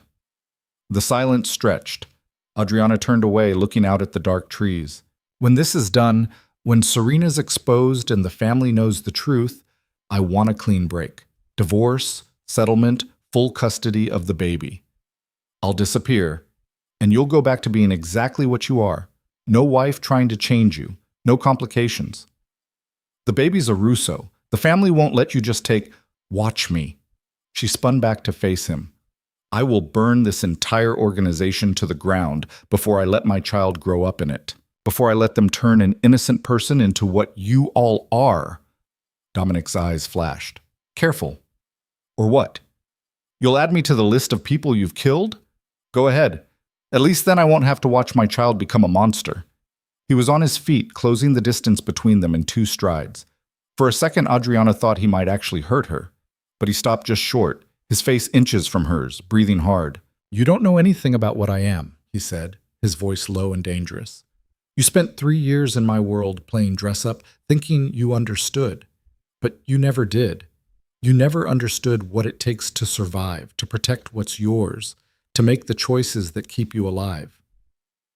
I understand enough to know I don't want it for my child. Our child. And that baby's going to have Russo blood whether you like it or not. You can run, you can hide, but genetics don't lie. Eventually, they'll be exactly what you're so afraid of. Not if I raise them away from this. Not if I teach them there's another way. There is no other way. Not for people like us." Adriana shoved him hard. He barely moved. "I'm not like you. I was never like you. That was the whole problem, remember? I wasn't hard enough, wasn't willing to embrace the violence and the blood and the casual cruelty. Serena was. And look how that worked out for you. The mention of Serena's name broke something in him. Dominic turned away, his shoulders tight. I made a mistake. You made 100 mistakes. The affair was just the first one. I know. Stop saying that. Stop saying you know like it means something. You don't know. You can't possibly understand what you put me through. Then tell me. He faced her again, and this time there was something raw in his expression. Tell me what it felt like. Make me understand. Adriana laughed, the sound breaking in her throat. It felt like dying. Every day, a little more. Watching you pull away, knowing something was wrong, but not knowing what. Then finding out, having it confirmed, and realizing I'd been competing with someone else for months without even knowing there was a competition. It felt like being erased while I was still standing there, watching it happen. Adriana, and then the framing, the evidence. Your family looking at me like I was nothing, like 3 years of loyalty meant nothing, because someone with better political connections said I was guilty. It felt like being buried alive, Dominic, screaming that I was innocent while everyone just shoveled more dirt on top of me. Tears were streaming down her face now, but she didn't care. And you helped. You stood there and let them do it. The man who promised to protect me, who swore I'd always be safe with him, just watched while they destroyed me. So no, you don't know. You can't possibly know. Dominic reached for her, but she stepped back. Don't touch me. Please. No. You don't get to comfort me. You don't get to fix this with a touch or an apology or whatever you think will make it better. You broke something that can't be repaired. His hand fell. For a long moment, they just stood there, the weight of everything they'd lost pressing down like physical force. Dominic's phone buzzed. He checked it, his expression shifting. Marco's ready. He's sending the full report now. They gathered around the laptop as the files came through, page after page of financial records, phone logs, surveillance footage. Marco had been thorough. Every connection between Serena and Viktor Sokolov, every transaction from the shell companies, every piece of evidence showing how the frame job had been constructed. This is it, Adriana breathed. This proves everything. Almost everything, Dominic corrected, scrolling through. We still don't have direct proof Serena ordered the attacks. The financial connection to Viktor is circumstantial. A good lawyer could argue she didn't know what he was using the money for. But combined with everything else, it's strong, but not airtight. We need her to confess. Or we need someone who can testify she gave the orders directly. Viktor. He's Volkov crew. He won't talk. Adriana thought fast, her mind racing. What if we make him talk? Set a trap? Get him to confirm Serena's involvement on tape. How? Use me as bait. Put it out that I've resurfaced, that I'm ready to testify to the family. Viktor will have to make a move, either try to kill me again or contact Serena for instructions. Either way, we get evidence. Absolutely not. It's the only way. It's suicide. You'd be exposed, vulnerable. If something goes wrong, then I die. But at least the truth dies with me on record. At least the baby, her voice caught. At least our child would know their mother wasn't a traitor. Dominic stared at her like she'd suggested jumping off a bridge. No, we'll find another way. There is no other way, and you know it. This is about timing. In 3 days, Antonio dissolves our marriage and Serena gets what she wants. We need to move now before she consolidates her position. I won't use you as bait. It's not your choice. This is my life, my reputation, my freedom. I'm willing to risk it. They argued for another hour, Dominic trying every angle to convince her it was too dangerous, Adriana refusing to back down. Finally, reluctantly, he agreed. But only with conditions. Multiple layers of security, backup plans, a location he controlled, and the understanding that if anything felt wrong, they'd abort. Marco arranged it, put out careful whispers that Adriana had contacted him, that she was ready to turn herself in but wanted guarantees. The bait was subtle, designed to reach the right ears without being obvious. Within 6 hours, Marco reported movement. Viktor Sokolov had made calls, activated resources. Someone was coming for Adriana. The trap was set for the following night in a warehouse the Russo family owned near the docks. Adriana would be visible, seemingly alone, while Dominic and a team watched from hidden positions. Cameras would record everything. The moment Victor or anyone else made a move, they'd have their evidence. You stay in the kill zone for exactly 3 minutes, Dominic told her for the 5th time. Any longer and we can't guarantee your safety. I understand. And if shooting starts, you drop and stay down. Don't try to run, don't try to help, just survive. I said I understand. He grabbed her shoulders, forcing her to meet his eyes. I can't lose you, not like this. Whatever else has happened between us, whatever we've become, I can't watch you die. Then make sure you're fast enough to stop it. The night arrived cold and damp, fog rolling off the water to wrap the warehouse district in gray. Adriana wore a wire under her jacket, the mic tiny but powerful. Dominic and his team were already in position by the time she arrived, hidden in the shadows, weapons ready. She walked into the warehouse alone, her footsteps echoing off concrete and metal. The space was vast and empty, lit by a few scattered work lights that created more shadows than illumination. Adriana positioned herself in the center, visible from multiple angles, and waited. 3 minutes felt like 3 hours. Every sound made her jump, water dripping, metal creaking, rats scurrying in the walls. Her hand kept drifting to her stomach, protective, before she forced it back down. Movement near the entrance. Adriana's heart hammered as 2 figures emerged from the fog. Not Victor Sokolov, Serena Morelli, and Vincent, her father. Adriana's mind raced, recalculating. This wasn't the plan. Serena wasn't supposed to come personally, wasn't supposed to expose herself, unless she was confident enough in her position that she didn't care about being seen. Adriana? Serena said, her voice carrying across the empty space. I'm surprised you're still alive. Sorry to disappoint. Are you? Serena moved closer, elegant even in this setting, her coat probably worth more than the building. You've been surprisingly resilient, I'll give you that. Most women in your position would have crumbled by now. Most women in my position didn't spend 3 years learning how to survive in a world that wants them dead.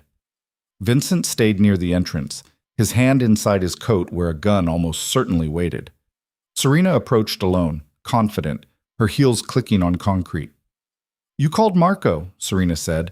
Said you wanted to confess. Very wise. Things will go easier if you cooperate. Will they? Or will I just disappear quieter? Serena smiled. I like you, Adriana. I always have. In another life, we might have been friends, but you married the wrong man, and that made you a problem. So you decided to eliminate me. I decided to eliminate the obstacle between me and what I wanted. Nothing personal. Framing me for treason feels pretty personal. It was efficient. You were already isolated, already doubting your place in Dominic's life. Making you into a traitor just accelerated the inevitable. Adriana's wire was catching every word, transmitting to Dominic's team and the recording devices. Keep her talking, she thought. Get her to say enough to bury herself. The offshore accounts were clever, Adriana said. The fake emails, the recording. You had help, though, Victor Sokolov, Volkov's tech specialist. Serena's smile widened. You've been doing your homework. Not hard to connect the dots once you start looking. Paolo set up the financial trail. Victor created the evidence. You orchestrated the whole thing. And did it beautifully, don't you think? Every piece of evidence pointing to you, no way to prove otherwise. By the time you figured out what was happening, it was too late. The Russian attack, that was you too. That was Victor panicking. He thought you might have found something to exonerate yourself. I told him to wait, that you were already finished, but he insisted on being thorough. Serena sighed. Contractors, so unreliable. She was confessing to everything, casual as discussing the weather. The arrogance was staggering. She genuinely believed she'd won, that nothing Adriana could do would change the outcome. Dominic will figure it out eventually, Adriana said. He's not stupid. Dominic sees what he wants to see. Right now, he wants to see a woman who accepts him completely, who doesn't try to change him. That's all I had to give him. Well, that and an alliance that makes him one of the most powerful men in the city. You're using him. Everyone uses everyone in this world. You used him for protection and legitimacy. I'm just honest about the transaction. Serena tilted her head. Though I will say the pregnancy was a nice touch. Almost derailed everything. Lucky for me, accidents happen all the time. Adriana's blood ran cold. What? You didn't think I'd let you keep that baby, did you? A little fall, a miscarriage, tragic but not suspicious. Once the pregnancy's gone, you're just another traitor's wife. Disposable. Rage flooded through Adriana, hot and terrible. You're talking about killing my child. I'm talking about removing a complication. Nothing more. Adriana lunged before she could think better of it, hands reaching for Serena's throat. Vincent moved fast, pulling his gun, but Serena just laughed and stepped aside, letting Adriana stumble. There's the fire I was looking for. Good. I was starting to think you'd given up. Adriana regained her balance, breathing hard. Where was Dominic? The 3 minutes were up. He should have moved by now. Then she saw why he hadn't. More men emerging from the shadows. Not Russo crew. Morelli soldiers, armed, surrounding the warehouse. They'd walked into an ambush. Serena followed her gaze and smiled. Did you really think I wouldn't prepare for a trap? Please. I've been 10 steps ahead of you this entire time. The warehouse lights blazed on, sudden and blinding.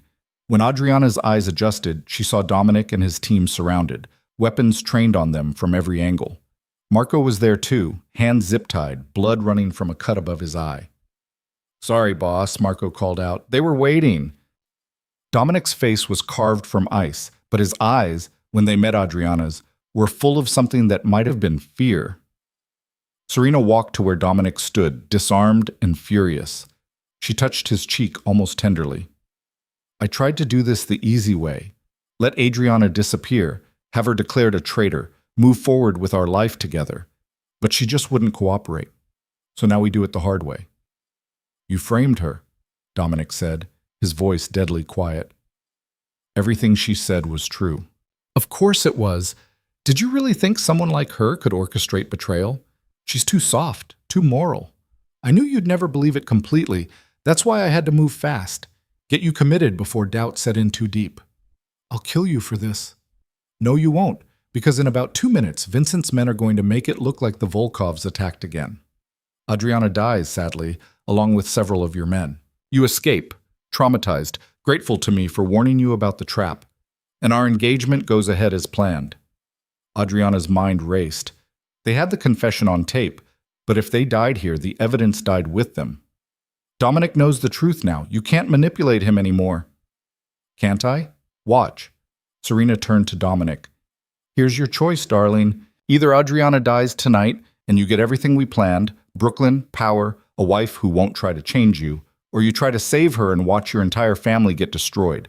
Because if you choose her, I release everything to the FBI. Real evidence this time. Names, dates, transactions. Your uncle goes to prison. Marco dies here. Your whole organization collapses. You're bluffing. Try me.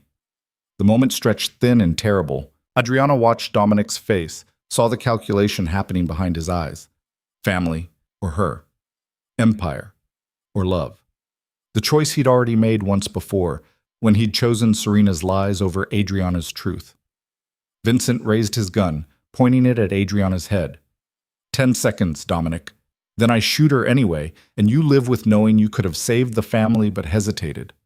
9. 8. Adriana closed her eyes. Thought about the baby, about the life they'd never have, about dying with everyone still thinking she was a traitor. 7.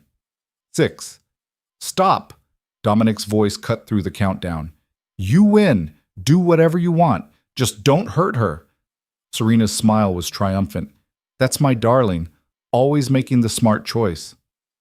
Not this time. The voice came from the entrance. Antonio Russo stood there with 20 armed men, all weapons trained on the Morellis. Behind him, more family members. Carlo, the Castellano brothers, others Adriana recognized from family dinners. Antonio's face was carved from granite. Put the guns down. All of you. Vincent didn't lower his weapon. This is Morelli business. Walk away, Antonio. When you threaten a woman carrying Russo blood in a Russo warehouse, it becomes my business. Gun down, now. The standoff held for 3 eternal seconds. Then Vincent lowered his weapon.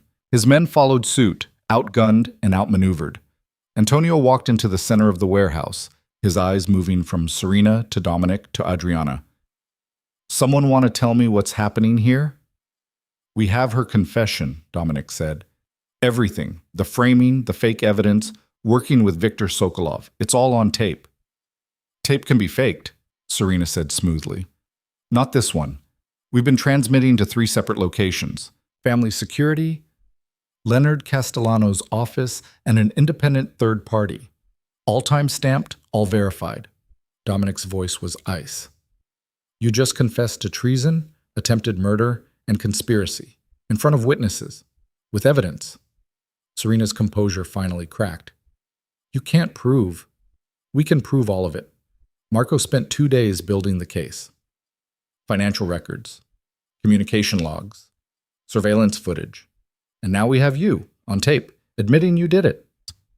The silence that followed was absolute.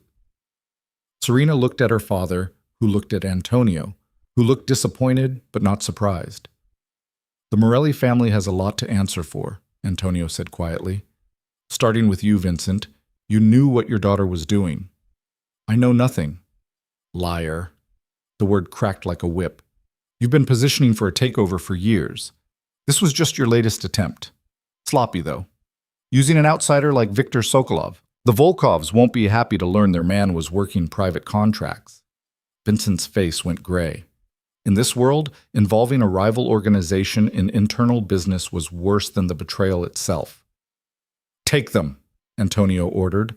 Morelli soldiers were disarmed and zip-tied. Serena fought, screaming obscenities, her perfect composure completely shattered. Vincent went quietly, already calculating his next move, but there wouldn't be one.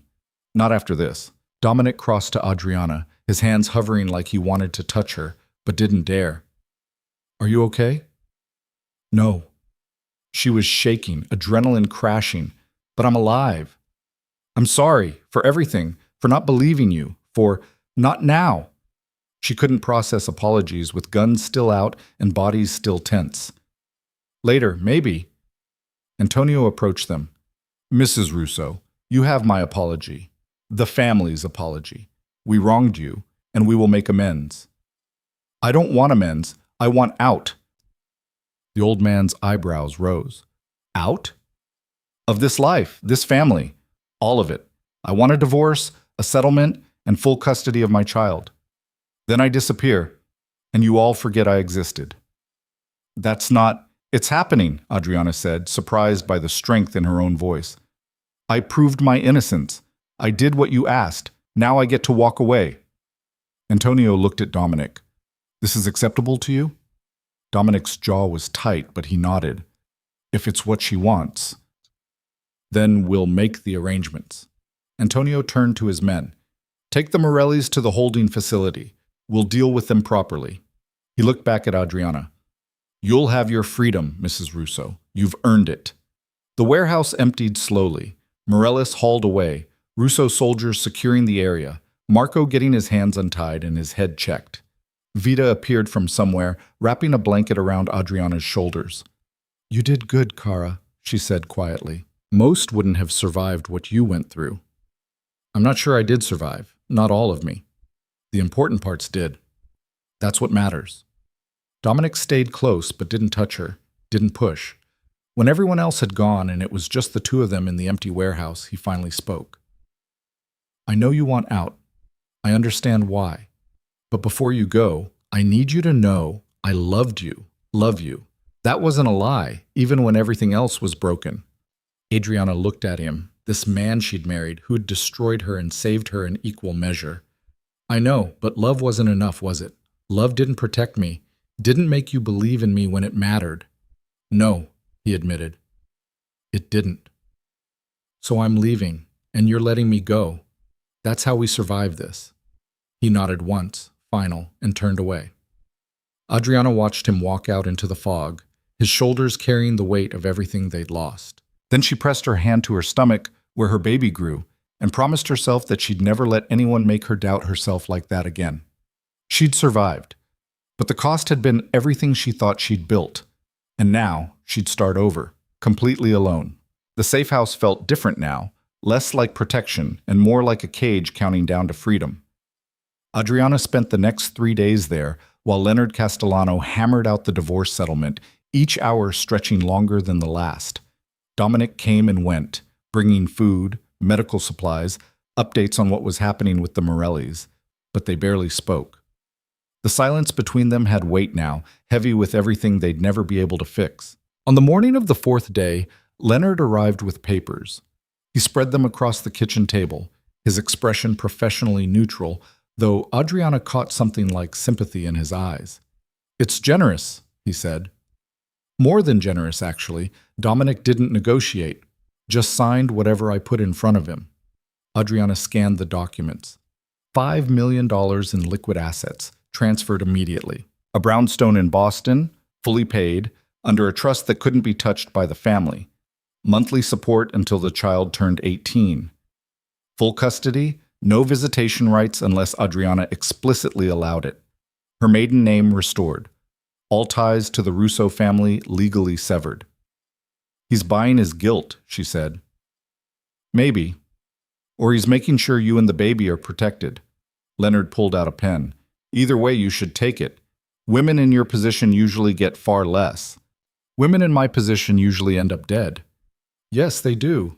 He pushed the pen toward her. "Sign it, Adriana. Take the money, take the freedom, and don't look back." She signed. Her hand was steady, her signature firm. With each page, she felt the marriage dissolve, not just legally, but in some deeper way. 3 years erased with ink and witnesses. When the last signature dried, Leonard gathered the papers. "You're free. Legally, financially, completely. The family has no claim on you or the child. Dominic made sure of that." "Where is he?" "Dealing with the Morelli situation. It's gotten complicated." "How complicated?" Leonard hesitated, then seemed to decide she deserved to know. "Vincent Morelli is dead, executed by family vote 3 days ago. Serena's in a psychiatric facility upstate, the family's way of showing mercy to a woman who's clearly unstable. Paolo, the cousin who helped with the technical work, is missing. Probably dead too, though no one's claiming credit." Adriana absorbed this.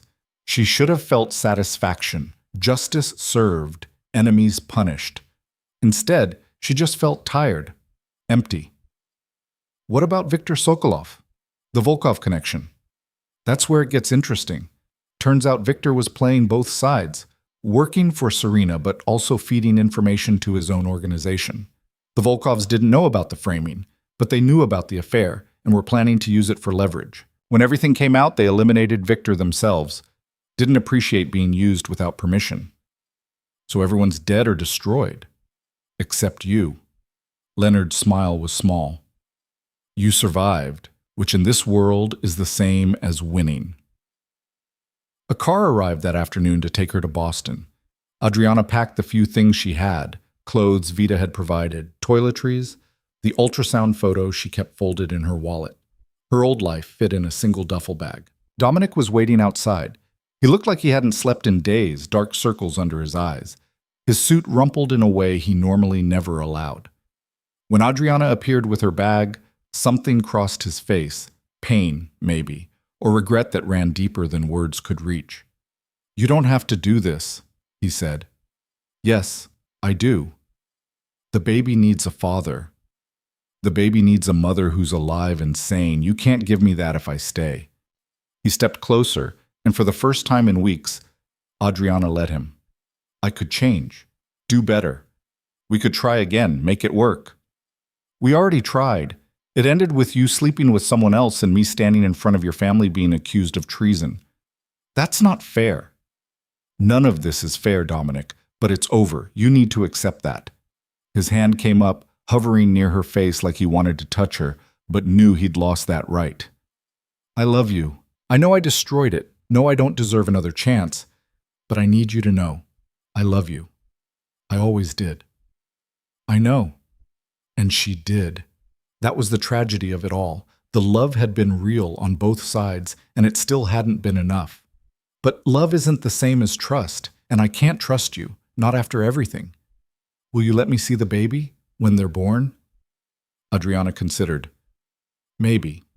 If you prove you've changed, if you get out of this life, go legitimate like I always wanted. Otherwise, no, I won't let my child anywhere near this world."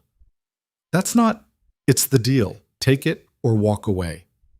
Dominic's jaw worked. They both knew he couldn't do it, couldn't leave the family, couldn't become something other than what he was. The life was in his blood, had been since birth. Asking him to leave it was like asking him to stop breathing. I'll try, he said finally. Don't lie to me, not now. I'll try, he repeated, and this time it sounded more like truth. I don't know if I can do it, but I'll try. For you, for the baby. Adriana picked up her bag. Goodbye, Dominic. He caught her wrist, gentle but desperate. Wait, just give me one more minute. We don't have any more minutes. We used them all up. Please. She stopped, looked at him, really looked at him. Saw the man she'd fallen in love with still there under the damage, under the choices that had destroyed them. Saw him clearly, maybe for the first time since the beginning. I forgive you, she said quietly. Not because you deserve it, because I need to let go of the anger or it'll eat me alive. So I forgive you for the affair, for not believing me, for all of it. But forgiveness doesn't mean reconciliation. It just means I'm not carrying your mistakes anymore. Dominic's eyes were wet.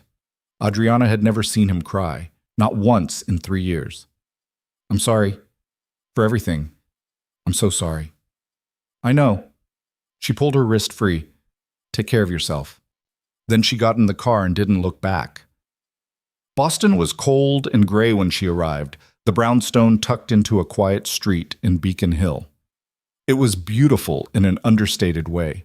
Brick facade, black shutters, a small garden that would bloom in spring. Nothing like the Manhattan penthouse with its floor-to-ceiling windows and view of the city. This was quieter, gentler, designed for a different kind of life. Adriana walked through empty rooms, her footsteps echoing. She'd have to furnish it, make it feel like home instead of just a structure. The thought was daunting and liberating in equal measure. Her phone buzzed, a text from an unknown number. If you need anything, call. V. Vita. Checking in, making sure Adriana knew she wasn't completely alone. It was more kindness than she'd expected from that world. Adriana deleted the number. Clean breaks worked better that way. The pregnancy progressed. Morning sickness gave way to exhaustion, gave way to the strange floating feeling of the second trimester. Adriana found an obstetrician who asked no questions about the absent father, attended prenatal classes with other women who had partners and support systems and normal lives. She smiled and lied when they asked about her situation, creating a fiction of a husband who traveled for work, who'd be back for the birth. The brownstone slowly filled with furniture from estate sales and thrift shops. Adriana avoided anything new or expensive, wanting to build this life from pieces that had belonged to other people, other stories. A couch that had seen other families, a dining table scarred with years of use, lamps that had illuminated other homes. She got a job at a community health clinic, her nursing license still valid under her maiden name. The work was simple, taking vitals, giving vaccines, filling prescriptions, but it felt honest in a way nothing in her old life had. These people needed help, and she could give it. No politics, no power plays, just medicine. Her coworkers were kind but distant, respecting the boundaries she kept around her past. She told them she was divorced, nothing more. They didn't push. At night, alone in the brownstone, Adriana sometimes wondered what Dominic was doing. If he was trying to go legitimate like he'd promised, or if he'd slipped back into the life the moment she was gone. She checked news sites occasionally, looking for mentions of the Russo family, but found nothing. Either they'd gone quiet or they'd gotten better at hiding. She told herself she didn't care, told herself the not knowing was better than knowing. Mostly, she believed it. The baby kicked for the first time at 20 weeks. Adriana was standing in the kitchen making tea when it happened, a flutter, then a solid thump against her palm. She froze, tears springing to her eyes. Real. The baby was real, alive, growing. She sat down at the table and cried for 20 minutes, overwhelmed by the weight of what was coming. In 4 months, she'd be a mother, solely responsible for another human being. No husband, no family, no support system beyond what she could build herself. The fear was paralyzing. But underneath it, something else stirred. Determination, fierce and unbreakable. She'd survived everything the Russo family had thrown at her. She could survive raising a child alone. Her sister Angela called that night, the first time they'd spoken in months. I heard you left New York, Angela said carefully. Divorced Dominic. News travels. Are you okay? The baby... We're fine, both of us. Adriana kept her voice steady. How did you hear? Vita called me. Said you might need family around and she couldn't exactly visit without causing problems. Vita again, watching out for her from a distance. Adriana made a mental note to send a thank you card. Or maybe not. Contact could be dangerous, could draw attention she didn't want. I'm managing, Adriana said. Really? You don't need to worry. You're my sister. Of course I worry. Angela paused. Can I come visit? Meet my niece or nephew when they're born? I'd like that. They talked for an hour, catching up, carefully avoiding the details of what had actually happened with Dominic and the family. Angela knew better than to ask directly. She'd been nervous about Adriana marrying into that world from the start, had warned her that love couldn't fix dangerous men. She'd been right, but saying so now would just hurt. After they hung up, Adriana felt less alone. One connection, one person who knew her real name and history and still cared. It was enough. Winter turned to spring. The brownstones' garden bloomed, crocuses first, then daffodils, tulips filling the small plot with color. Adriana tended them carefully, learning as she went, grateful for something living that responded to care without complication. The baby grew. By 30 weeks, Adriana's body felt foreign, swollen feet, aching back, skin stretched tight over the life inside her. She waddled more than walked, couldn't sleep more than a few hours without needing to pee, lived in comfortable clothes that accommodated her expanding shape. She was in the 3rd trimester when the letter arrived. No return address.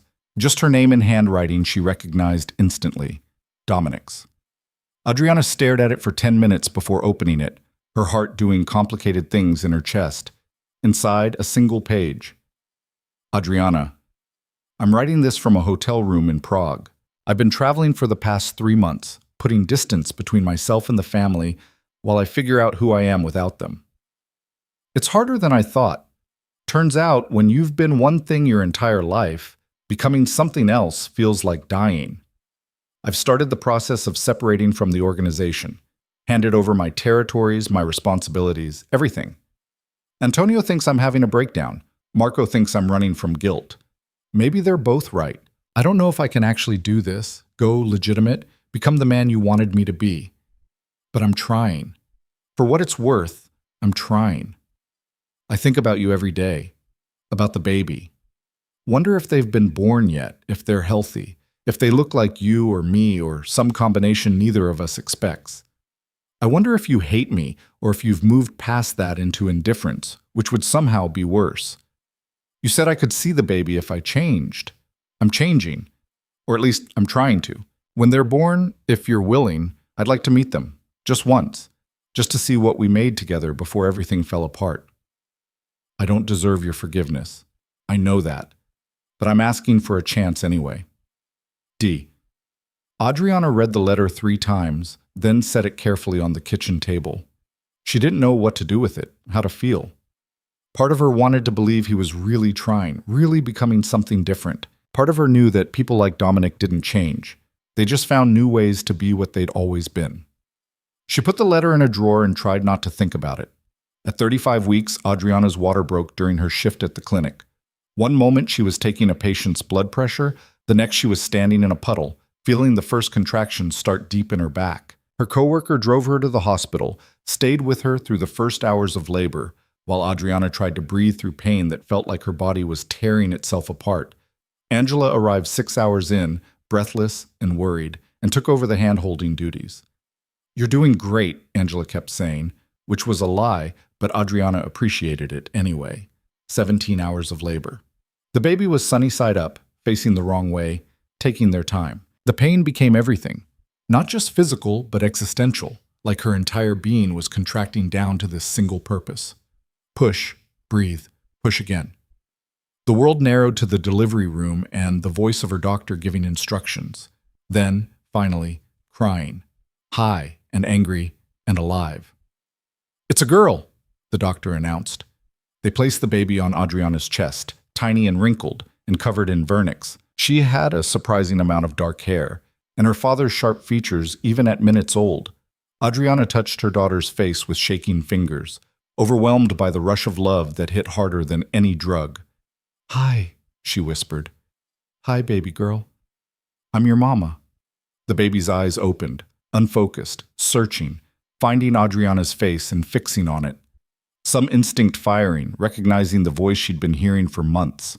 Adriana named her Sophia. It meant wisdom, and though the baby was too young to be wise, Adriana hoped she'd grow into it. Hoped she'd be smart enough to avoid the mistakes her mother had made. The hospital room filled with flowers over the next 2 days, from her co-workers, from Angela, from the clinic. One arrangement stood out, massive and expensive, with a card that read simply, "Congratulations, be well." No flowers from Dominic. He didn't know Sophia had been born, didn't have this address or any way to contact her. Adriana told herself she was relieved. She lied to herself better than she'd expected. They went home 3 days later. Angela helped set up the nursery, showed Adriana how to swaddle properly, stayed for 2 weeks before she had to return to her own life. Then it was just the two of them, Adriana and Sophia, learning each other in the quiet brownstone. The first weeks were brutal. Sophia cried constantly, slept in erratic bursts, needed to eat every 2 hours. Adriana stumbled through in a fog of exhaustion, her body still healing from the birth, her mind barely functioning. She'd known newborns were hard, but knowing and experiencing were different countries. But there were moments. Sophia's tiny hand wrapped around Adriana's finger. The way she'd quiet when Adriana sang, even though Adriana couldn't carry a tune. The smell of her head, sweet and milky. The way she'd stare up at Adriana during feedings, her dark eyes serious and intent. In those moments, Adriana felt purpose settle into her bones. This was why she'd survived. This little person, innocent and perfect, who would never know the violence that had shaped her parents. Sophia was 6 weeks old when the second letter arrived. Adriana, I heard about the baby. A girl. I won't ask how I found out. Let's just say some connections are impossible to completely sever. Her name is Sophia. It's beautiful. I'm back in the States. Not in New York. I can't go back there. Not yet. Maybe not ever. I bought a house in Oregon, of all places. Small town, quiet, the kind of place where people mind their own business. I'm trying to build something legitimate. A security consulting firm using skills I learned in the family, but applied legally. It's slow going. Turns out when your only references are criminals, finding legitimate clients is hard. I know I said I wanted to meet her. I still do. But I also know I have no right to ask. You made a clean break, built a new life. Me showing up would complicate that. So I'm leaving the choice to you. If you want me to stay away, I will. I'll respect your boundaries, won't contact you again. Sophia will grow up without knowing me, and that's probably for the best. But if you're willing to let me be part of her life, even just the edges, even just occasional visits, I'd like that. I want to try to be a father. A real one, not the kind my father was to me. I'm different now, or at least I'm trying to be. Whether that's enough is up to you. The return address is real. If you write back, I'll get it. If you don't, I'll understand. D. Adriana read the letter while Sophia slept in her bassinet, the baby's chest rising and falling in the steady rhythm that Adriana had learned to monitor obsessively. She looked at her daughter, Dominic's daughter too, whether he was present or not, and tried to imagine what was fair. Sophia deserved to know her father. Even if he was flawed, even if he'd made terrible choices, he was still half of where she came from. Denying her that connection felt cruel, but letting Dominic in also felt dangerous. Not physically. She believed he'd never hurt Sophia, but emotionally. What if he tried to pull them back into his world? What if his idea of going legitimate was just a prettier version of the same violence? She sat with the question for 3 days. On the third day, she wrote back, Dominic, Sophia is healthy, beautiful, exhausting, everything I didn't know I needed. I don't trust you. I need to be clear about that up front. You destroyed that trust. And it doesn't just grow back because you write nice letters and move to Oregon. But Sophia deserves the chance to know you. Not the version of you that ran the Russo territories and made people disappear. The version you're claiming to become. So here's the deal. You can visit once a month in Boston, in public places, coffee shops, parks, the aquarium, somewhere neutral with witnesses. You come alone, No family connections, no bringing your old life anywhere near her. You prove you've actually changed, that you're building something legitimate, and we'll see where it goes from there. If you break these rules, if you bring any danger near my daughter, you'll never see her again. I mean that. First visit can be next month. Let me know when you can make it. She sent the letter before she could second-guess herself. Dominic showed up 4 weeks later on a Saturday morning, looking nothing like the man she'd married. He'd lost weight, his suit replaced with jeans and a sweater, his hair longer and unstyled.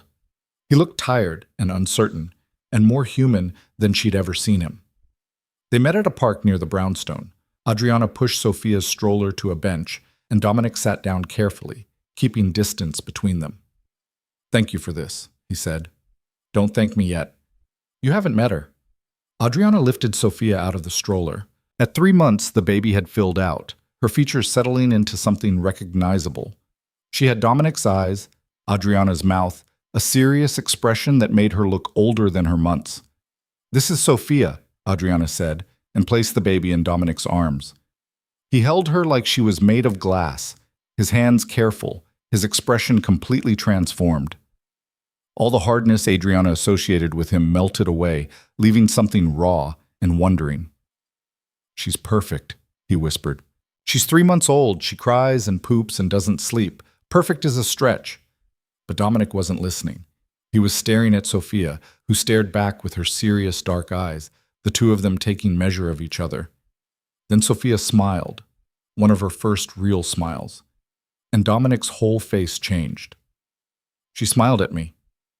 Gas, probably. "No, that was real." He looked up at Adriana. "She smiled at me." They sat on the bench for an hour. Dominic held Sophia the entire time, talking to her in a soft voice Adriana had never heard him use, making faces that got more smiles. When Sophia started to fuss, he handed her back reluctantly. "Can I come back?" he asked. "Next month?" "Same rules. Public places, alone. Prove you're legitimate." "I will." He pulled out his phone, showed her photos of a small office building. "My company. Security consulting for tech firms. Nothing illegal, nothing connected to the family. I've got 3 employees and 6 clients. It's small, but it's real." Adriana studied the photos. It could have been fake, staged for her benefit. But something in Dominic's eyes suggested it wasn't. He looked proud in a different way than when he'd run territories. Quieter, less arrogant, more earned. "Okay," she said. "Same time next month." He left, and Adriana sat on the bench with Sophia in her arms, feeling the weight of the choice she'd just made. Letting Dominic into their lives, even at the edges, even with rules and boundaries, was a risk. But watching Sophia smile at her father, seeing the wonder in his eyes, made Adriana think maybe some risks were worth taking. The visits continued. Once a month, always public, always carefully controlled. Dominic showed up every time, never late, never pushing boundaries. He brought photos of his business growing, documents proving he'd completely separated from the Russo family, articles about the legitimate work his company was doing. Sophia grew. Sitting up, then crawling, then her first shaky steps. Dominic was there for some of it, present in the way he could be with the constraints Adriana had set. He was patient with the limitations, never asked for more than she offered. But Adriana could see it cost him. The way he'd linger at the end of visits, reluctant to leave. The hunger in his eyes when he held Sophia, like he was trying to memorize her before time ran out. The careful way he'd ask about their lives, wanting to know everything but knowing he'd missed so much he couldn't be told. When Sophia was 8 months old, Dominic asked if he could take her to the zoo. Just them, no Adriana hovering. "No," Adriana said immediately. "I understand boundaries, but I'm her father. I need to be able to spend time with her without supervision eventually." "Eventually isn't now." "When will it be now? I've done everything you asked. Proved I've changed, built a legitimate business, showed up every month for 8 months. What else do I need to do to earn your trust?" "I don't know if you can earn it back." The words came out harsher than she'd intended. "You destroyed it, Dominic, completely. And I'm really trying to let you be part of Sophia's life. But trusting you alone with her, that's different." "I would never hurt her." "I know. But you might bring your old life near her without meaning to. One wrong connection, one person recognizing you, and suddenly we're all at risk. Dominic's frustration was visible, but he controlled it. Fine, you come too. All three of us go to the zoo, but let me have time with her. Let me be her father, not just a stranger who visits once a month. Adriana considered. Okay, this weekend. We'll try. The zoo trip was strange and almost normal at the same time.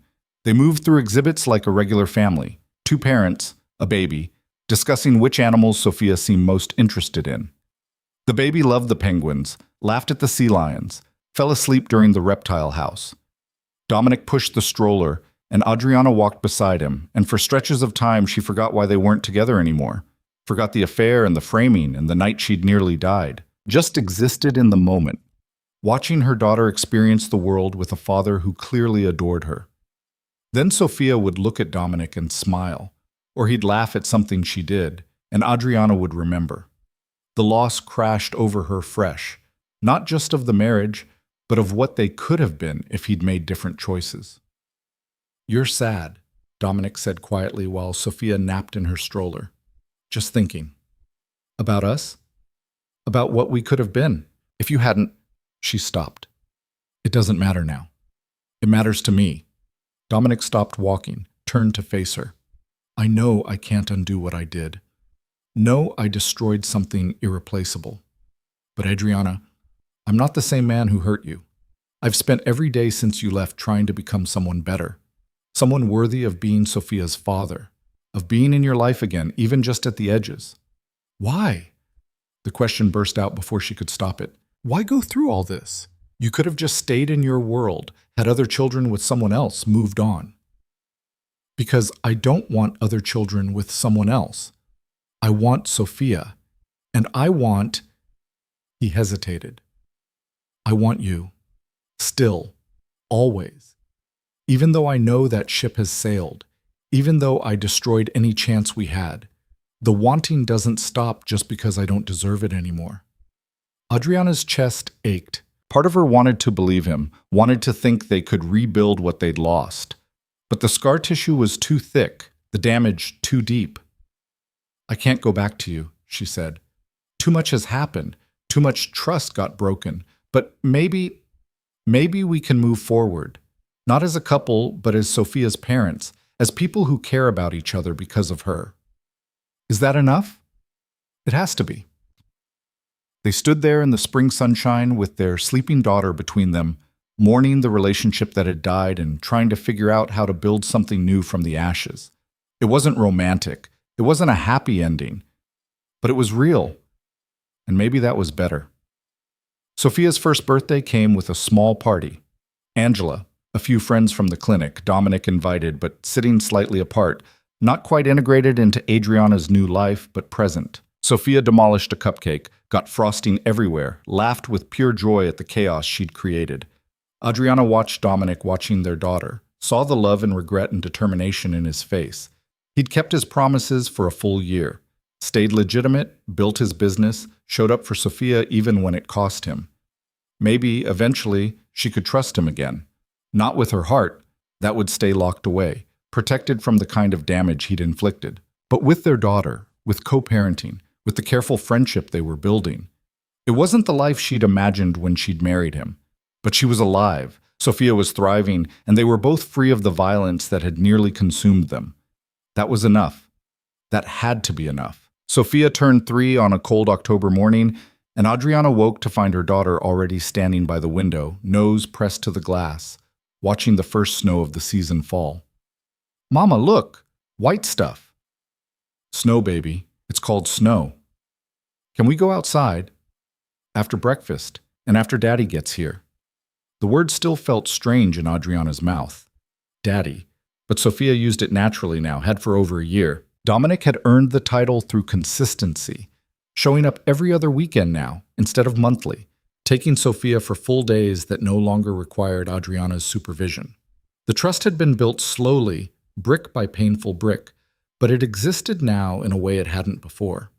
Dominic arrived at 9 with presents and that careful smile he wore around Adriana, the one that said he knew his place and wouldn't push for more. He'd aged well in the 3 years since the divorce, lines around his eyes that suggested he actually slept now, a softness in his face that the old version of him would have considered weakness. "Birthday girl!" He scooped Sophia up, and she shrieked with delight. 3 years old, that's basically ancient. "I'm not ancient, you're ancient." Ouch. That hurts, kid.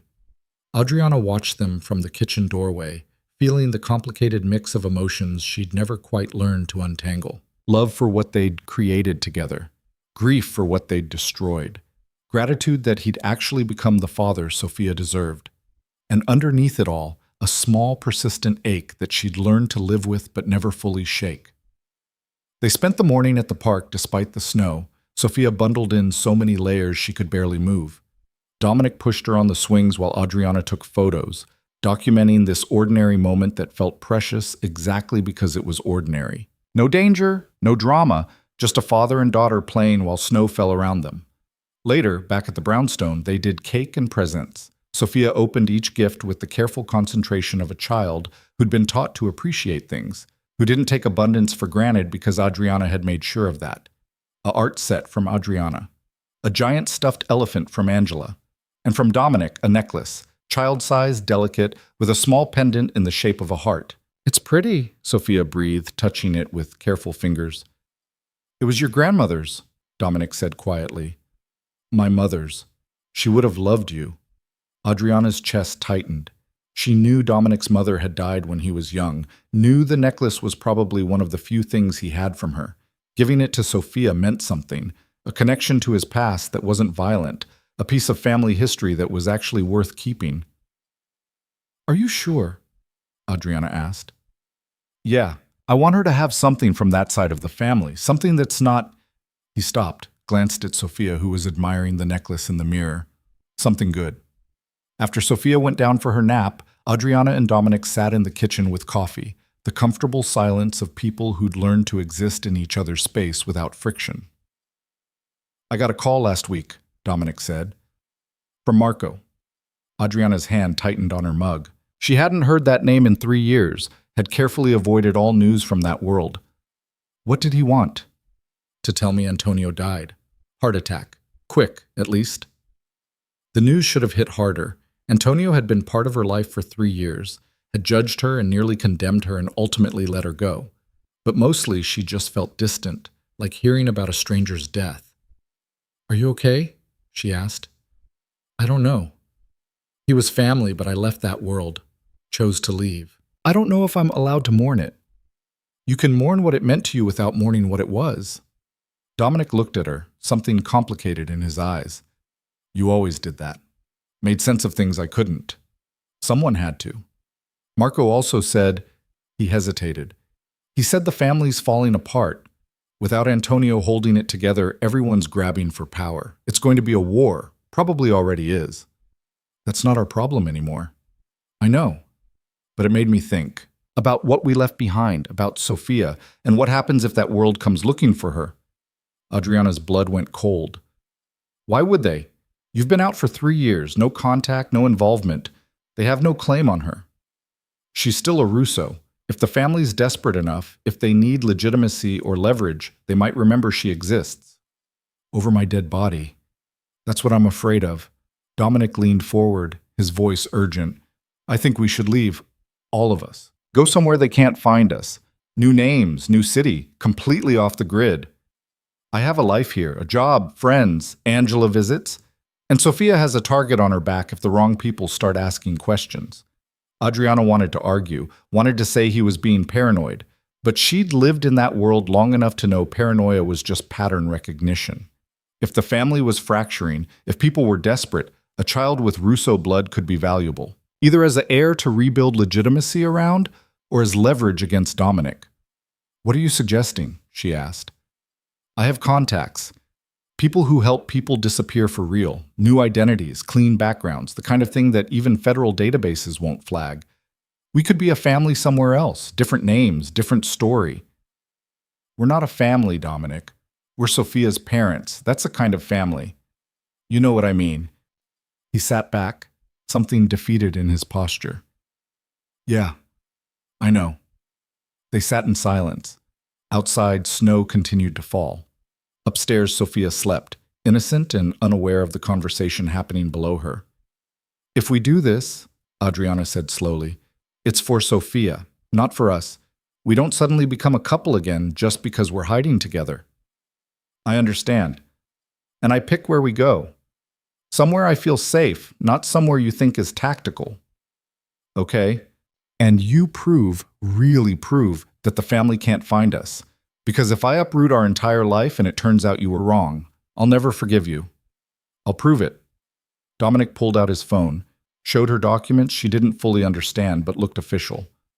"I've been working on this for 6 months, since Marco first told me things were getting unstable.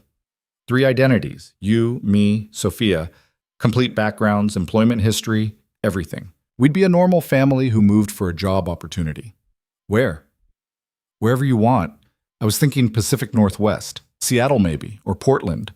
Big enough to disappear in, liberal enough that people mind their own business." Adriana thought about the brownstone, her job at the clinic, the careful life she'd built from nothing. The idea of abandoning it made her want to cry. But the idea of Sophia being used as a pawn in someone else's power play made her want to burn the world down. "I need to think about it," she said. "Don't think too long. If they're coming, they won't wait for us to be ready." The decision consumed her for the next week. Adriana lay awake at night, weighing options that all felt wrong. Stay and risk Sophia's safety.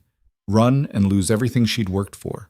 Trust Dominic's judgment after he'd proven so spectacularly bad at judgment before. She called Angela, spoke in hypotheticals about relocating for work. "You just got settled," Angela pointed out. "Sophia's happy, you're happy. Why would you leave?" "Safety, better opportunities, change of scenery." "Bullshit. What's really going on?" Adriana couldn't explain without revealing everything about the Russo family, about the danger that might be circling. So she lied. "Just thinking about options, keeping doors open." "You're running from something." "Maybe." "Does it have to do with Dominic?" "Everything has to do with Dominic," Angela sighed. "If you need to go, go.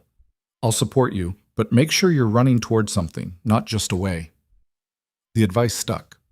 Running away had never solved anything, but running towards safety, toward a future where Sophia could grow up without looking over her shoulder, that was different. Adriana called Dominic. "Okay, we'll do it. But Seattle, not Portland. And we don't live together. Separate apartments, co-parenting arrangement like we have now. Whatever you need. And if this goes wrong, if the family finds us, or if you're lying about being out, I'm not lying. If you are, I take Sophia and you never see her again. That's the deal." Deal. They moved in November, right after Thanksgiving. The new identities were surprisingly thorough. Adriana became Elena Marlowe, divorced single mother, nurse practitioner. Dominic became Daniel Mercer, security consultant. Sophia's involved but non-custodial father. Sophia got to keep her first name but lost Russo, became Sophia Marlowe instead. Seattle was gray and wet and so different from Boston that Adriana felt unmoored the first few weeks. She found work at a hospital, enrolled Sophia in a good preschool, rented an apartment in Capitol Hill that got decent light despite the constant clouds. Dominic, Daniel now, took a place in Fremont, close enough for regular visits but far enough to maintain boundaries. Sophia adjusted faster than Adriana expected. She made friends at preschool, loved the rain, asked constantly when they could go see the Space Needle. The resilience of children, Adriana thought. They adapted to anything as long as they felt loved. Months passed. No sign of the Russo family, no mysterious men asking questions, no feeling of being watched. Adriana started to relax, started to believe maybe Dominic had actually done it, severed the connection completely, made them invisible. She and Dominic developed a rhythm. He'd pick Sophia up from preschool twice a week, have her for dinner, bring her back before bedtime. Weekends rotated. He'd take her Saturday, Adriana would have her Sunday, or vice versa. They communicated primarily through text, efficient and polite, two people managing a shared responsibility. Sometimes, though, there were moments. Sophia would say something that made them both laugh, and their eyes would meet, and Adriana would remember what it felt like to be married to him, before everything went wrong. Before Serena and the betrayal, and the night she'd almost died. The memories didn't hurt as much anymore. Time had done its work, scabbing over the worst of the damage, but they were still there, waiting in quiet moments. One Saturday in May, Sophia was with Dominic and Adriana found herself alone with nothing to do. She walked to a coffee shop, brought a book, tried to enjoy the solitude she'd once craved. But the brownstone felt too quiet, too empty without Sophia's constant chatter. Her phone rang, Dominic's number. "What's wrong?" Panic spiked immediately. "Is Sophia She's fine. She's right here. We're at the aquarium. But Adriana, you need to come. Now." "Why? What happened?" "Just come. I'll explain when you get here." She ran, literally ran, catching a rideshare that took 20 minutes that felt like hours. The aquarium was crowded with weekend tourists, families with strollers and kids pressing faces to glass. Adriana found Dominic near the jellyfish exhibit, Sophia holding his hand, looking confused but not scared. "What's going on?" Adriana demanded. "Over there, by the octopus tank. Don't look directly." Adriana glanced casually in that direction and felt her heart stop. Marco Russo stood there, pretending to watch the octopus, but his eyes were on them. On Sophia. "How did he find us?" Adriana breathed. "I don't know, but we need to leave, separately. You take Sophia, go straight home, pack essentials. I'll handle Marco." "Handle how?" "However I need to." Adriana grabbed Sophia's hand. "Come on, baby, we're going on an adventure." "But I wanted to see the otters." "Next time, I promise." She walked toward the exit, forcing herself not to run, not to look back. Every instinct screamed that this was wrong, that Marco's presence meant danger, that the world they'd fled had found them after all. At home, Adriana threw clothes into bags, grabbed important documents, Sophia's favorite toys. Her hands shook so badly she could barely zip the suitcases. "Mama, you're scaring me," Sophia said, her voice small. "I'm sorry, baby. We just need to take a little trip. It'll be okay." "Is Daddy coming?" "I don't know." Her phone rang. Dominic. "Are you safe?" he asked immediately. "At the apartment, packing. What happened with Marco?" "He wants to talk, says he's not here to cause trouble." "And you believe him?" "I don't know. But he's alone, no backup. If the family sent him to grab Sophia, he'd have brought muscle." Adriana's mind raced. "Where is he now?" "Coffee shop 2 blocks from the aquarium. He's waiting." "For what?" "Us. Both of us. He says we owe him a conversation." Every instinct said no, said to run, and keep running. But Adriana had learned in that world that running from conversations often made things worse. "Fine, but somewhere public, and I'm bringing Sophia to Angela first." There's no time to get her to Boston. Then a friend's house, someone he doesn't know exists. She called a coworker, explained there was a family emergency. Could Sophia stay for a few hours? The woman agreed immediately, and Adriana dropped Sophia off with promises that everything was fine, that Mama would be back soon. The coffee shop was aggressively Seattle, reclaimed wood, local art, baristas with elaborate tattoos. Marco sat in a corner booth, looking out of place in his expensive coat, his city edge visible despite 3 years and 3,000 miles of distance. Adriana slid in across from him. Dominic sat beside her, tense and ready. "You look good," Marco said to Adriana. "Healthy?" "Seattle agrees with you." "How did you find us?" "I'm good at my job. Even when I'm not trying to find people, I tend to find them." He sipped coffee that had probably gone cold. "Relax. I'm not here to drag you back or hurt anyone. I came to warn you." "Warn us about what?" Dominic's voice was hard. "The family's imploding. I told you that months ago, but it's gotten worse. Carlo Benedetti's trying to consolidate power, absorb the territories. He's been systematically eliminating anyone with a claim to leadership, which means anyone with Russo blood." "I'm out," Dominic said. "Completely out. I have no claim to anything. You're Antonio's nephew. That makes you a threat whether you want to be or not. And Sophia..." Marco's eyes flicked to Adriana. "Your daughter has the bloodline, Carlo's old school. He won't tolerate loose ends." Adriana's voice came out flat. "He wants to kill my daughter. He wants to eliminate anyone who could challenge him. Right now, that's a small list. You're on it." "So what do we do?" Dominic asked. "Keep running? Change identities again?" "You could, but he'll find you eventually. Carlo has resources, patience. He'll keep looking until he finds Sophia, and then..." Marco stopped, the implication clear. Adriana felt rage building in her chest. I got out of this life. I did everything right. I left, changed my name, raised my daughter away from all of this. And you're telling me it doesn't matter? That we're still targets? I'm telling you that blood matters more than geography in this world. You know that. Then what do you suggest? We can't keep running forever. Marco leaned forward. You eliminate the threat. Carlo's consolidating power, but he's making enemies. A lot of the old families don't like how he's operating. If someone were to provide information that would bring him down, federal information, the kind that would put him away for life, those families would be grateful. You want us to become informants, Dominic said. I want you to protect your daughter. This is how you do it. Adriana looked at Dominic, saw her own conflict mirrored in his face. They'd spent 3 years building legitimate lives, staying away from anything that resembled the old world. Becoming informants would drag them right back into it. But if it meant Sophia was safe, if it meant Carlo couldn't touch her, what would we need to provide? Adriana asked. Evidence, documentation, testimony. I can get you in touch with the right people, make sure you're protected.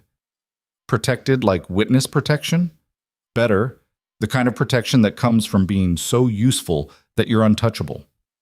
Marco pulled out a card, set it on the table. FBI agent. She's been working organized crime for a decade. Knows the families, knows how to build cases. Talk to her. See what she says. Adriana picked up the card. Patricia Moreno. The name made her stomach turn. It was the same name Serena had used when framing her, when creating fake emails to federal agents. I know what you're thinking, Marco said. That name's not a coincidence. Patricia really does exist. Serena used her identity to make the frame more convincing. But the real Patricia is clean, professional. She'll help you. Why are you doing this? Dominic asked. Why help us? Marco's expression was complicated. Because you got out. You actually did it. Left the life. Built something clean. That takes guts. And because Sophia deserves better than to die because of blood she didn't choose. He stood. I'll give you a week to think about it. After that, I'm gone. Back to New York, back to my own problems. What you do with the information is up to you. He left. Adriana and Dominic sat in silence, the card on the table between them like a grenade. This is insane, Adriana said finally. Yeah.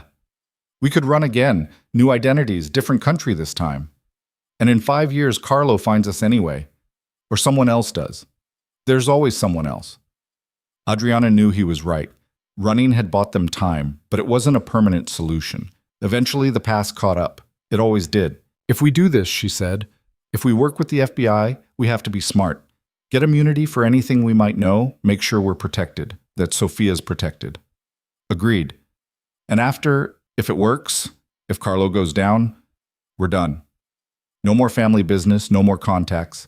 We cut every remaining tie. I'm already done, Adriana. I have been since the day you left. She looked at him, really looked at him. 3 years of proving himself, of showing up for Sophia, of building a legitimate business and staying clean. He'd done everything he'd promised. Maybe it was time to actually believe him. Okay, she said. Let's call Patricia Moreno. The FBI agent met them 2 days later in a nondescript office downtown. She was in her 40s, sharp-eyed with the tired competence of someone who'd seen everything twice. She listened to their story without interrupting, taking notes in precise handwriting. You have direct knowledge of Russo family operations? She asked Dominic. 3 years' worth. Territory management, financial structures, enforcement protocols. I ran a significant piece of the organization before I left. And you're willing to testify? If it means my daughter is safe, yes. Patricia turned to Adriana. You were married to him during that time. That makes you a potential witness too. I tried to stay out of the business side.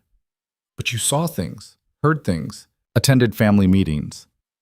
Adriana thought about the dinners, the conversations she'd only half understood at the time, the details she'd absorbed without meaning to. Yes. Then you're both valuable. If you're willing to cooperate fully, we can build a case. But you need to understand what you're signing up for. This isn't a quick process. It could take months, maybe years. You'll be interviewed extensively, your lives examined, your credibility challenged. And if it goes to trial, you'll be exposed. The family will know you cooperated. Carlo wants us dead anyway, Dominic pointed out. At least this way we get something out of it. Patricia studied them both. I'll be honest, most people in your position don't make it. They either get killed before they can testify, or they lose their nerve and recant. This is dangerous. For all of you. We understand, Adriana said. Do you? Because your daughter's safety depends on you following through. If you start this and don't finish, you'll be in more danger than you are now. The weight of the decision pressed down. Adriana thought about Sophia, about the life they'd built, about the impossible choice between running forever and fighting back. We'll do it, she said, whatever it takes. The next 6 months were brutal. Hours of interviews, document review, building the case piece by piece. Dominic provided the operational details, how money moved, where bodies were buried, who gave orders. Adriana corroborated what she'd witnessed, filled in social dynamics, identified key players from family gatherings. Patricia was thorough and relentless. She challenged every statement, verified every claim, built a case so airtight that even the best lawyers couldn't dismantle it. Sophia, mercifully, was kept out of it. She went to preschool, played with friends, lived a normal life while her parents spent evenings answering questions about murder and extortion. The strain showed. Adriana lost weight, slept poorly, jumped at unexpected sounds. Dominic developed a nervous habit of checking windows, scanning crowds, always looking for threats. They were running on fear and determination, waiting for the moment Carlo figured out what they were doing. The moment came in March, almost a year after Marco's warning. Adriana was walking Sophia home from preschool when she noticed the car. Black sedan, tinted windows, driving too slowly. Her heart kicked into overdrive. Sophia, hold my hand tight. We're going to walk fast. Why? Just do it. The car pulled ahead, stopped. 2 men got out. Adriana recognized the body language even if she didn't know their faces. Russo crew, or maybe Carlo's personal muscle. She turned to run and found 2 more men behind her, trapped. One of them stepped forward. Mrs. Russo, we need you to come with us. I don't go by that name anymore, and I'm not going anywhere. It wasn't a request. Adriana put herself between the men and Sophia, her mind racing through options. Scream. They were on a public street. Someone would hear. Run. But she couldn't outrun 4 men while carrying a 3-year-old. Fight. Laughable. She'd be dead in seconds. The man reached for her arm. Federal agents. Hands where we can see them. Patricia Moreno appeared from a parked car with 3 other agents, weapons drawn. The Russo men froze, calculating odds, then slowly raised their hands. On the ground. Now. They complied. Patricia kept her weapon trained on them, while the other agents secured them with zip ties. You okay? Patricia asked Adriana. How did you know? We've been watching you. Since we started the investigation, you've had protection. We just try to stay invisible. Adriana's legs felt weak. She picked up Sophia, who was crying, scared by the guns and shouting. It's okay, baby. Everything's okay. These are good guys. Patricia holstered her weapon. This escalates things. Carlo knows you're working with us. We need to move you. Both of you and Dominic. Secure location until the trial. How long? Months, probably, but you'll be safe. Safe. The word felt hollow. They'd been chasing safety for 3 years, and it kept slipping away. But Adriana nodded. Okay. Let's go. The safe house was in Montana, isolated and cold, so different from Seattle that Adriana felt like she'd landed on another planet. She and Sophia had 1 bedroom, Dominic had another. Federal agents rotated shifts outside, armed and vigilant. It was prison in everything but name. Comfortable prison, but still prison. Sophia hated it. She cried for her friends, her preschool, the familiar streets of Seattle. Adriana tried to make it an adventure. They did homeschool lessons, crafts, baked cookies, but the walls closed in more every day.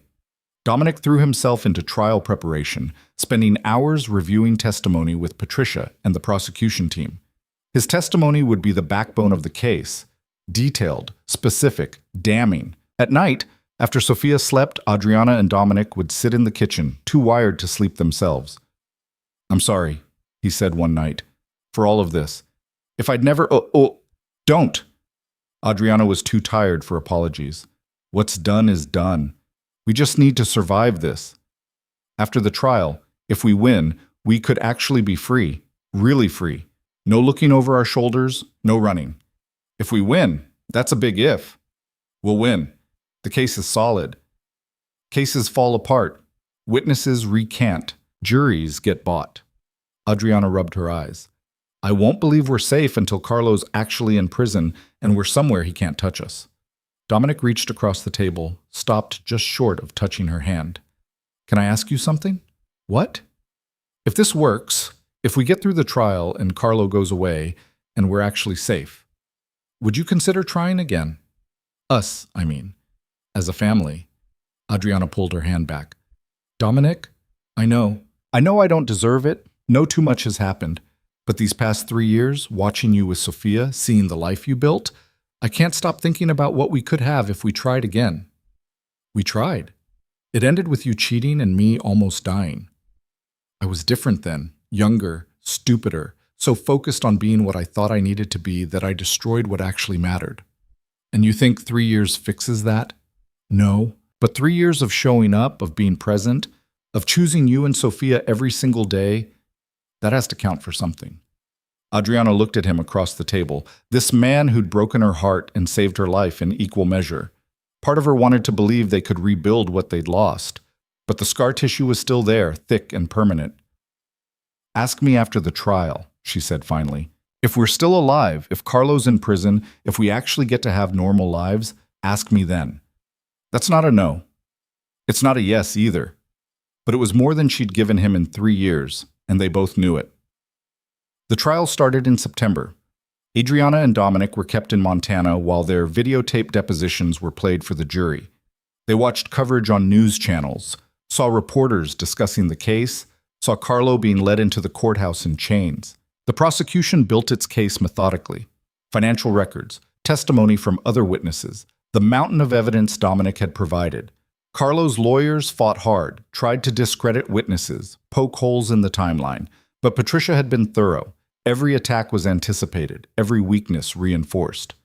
On day 12, Dominic's testimony was shown. Adriana watched him on screen, detailed and precise, describing murders and extortion with the clinical detachment of someone who'd left that world behind.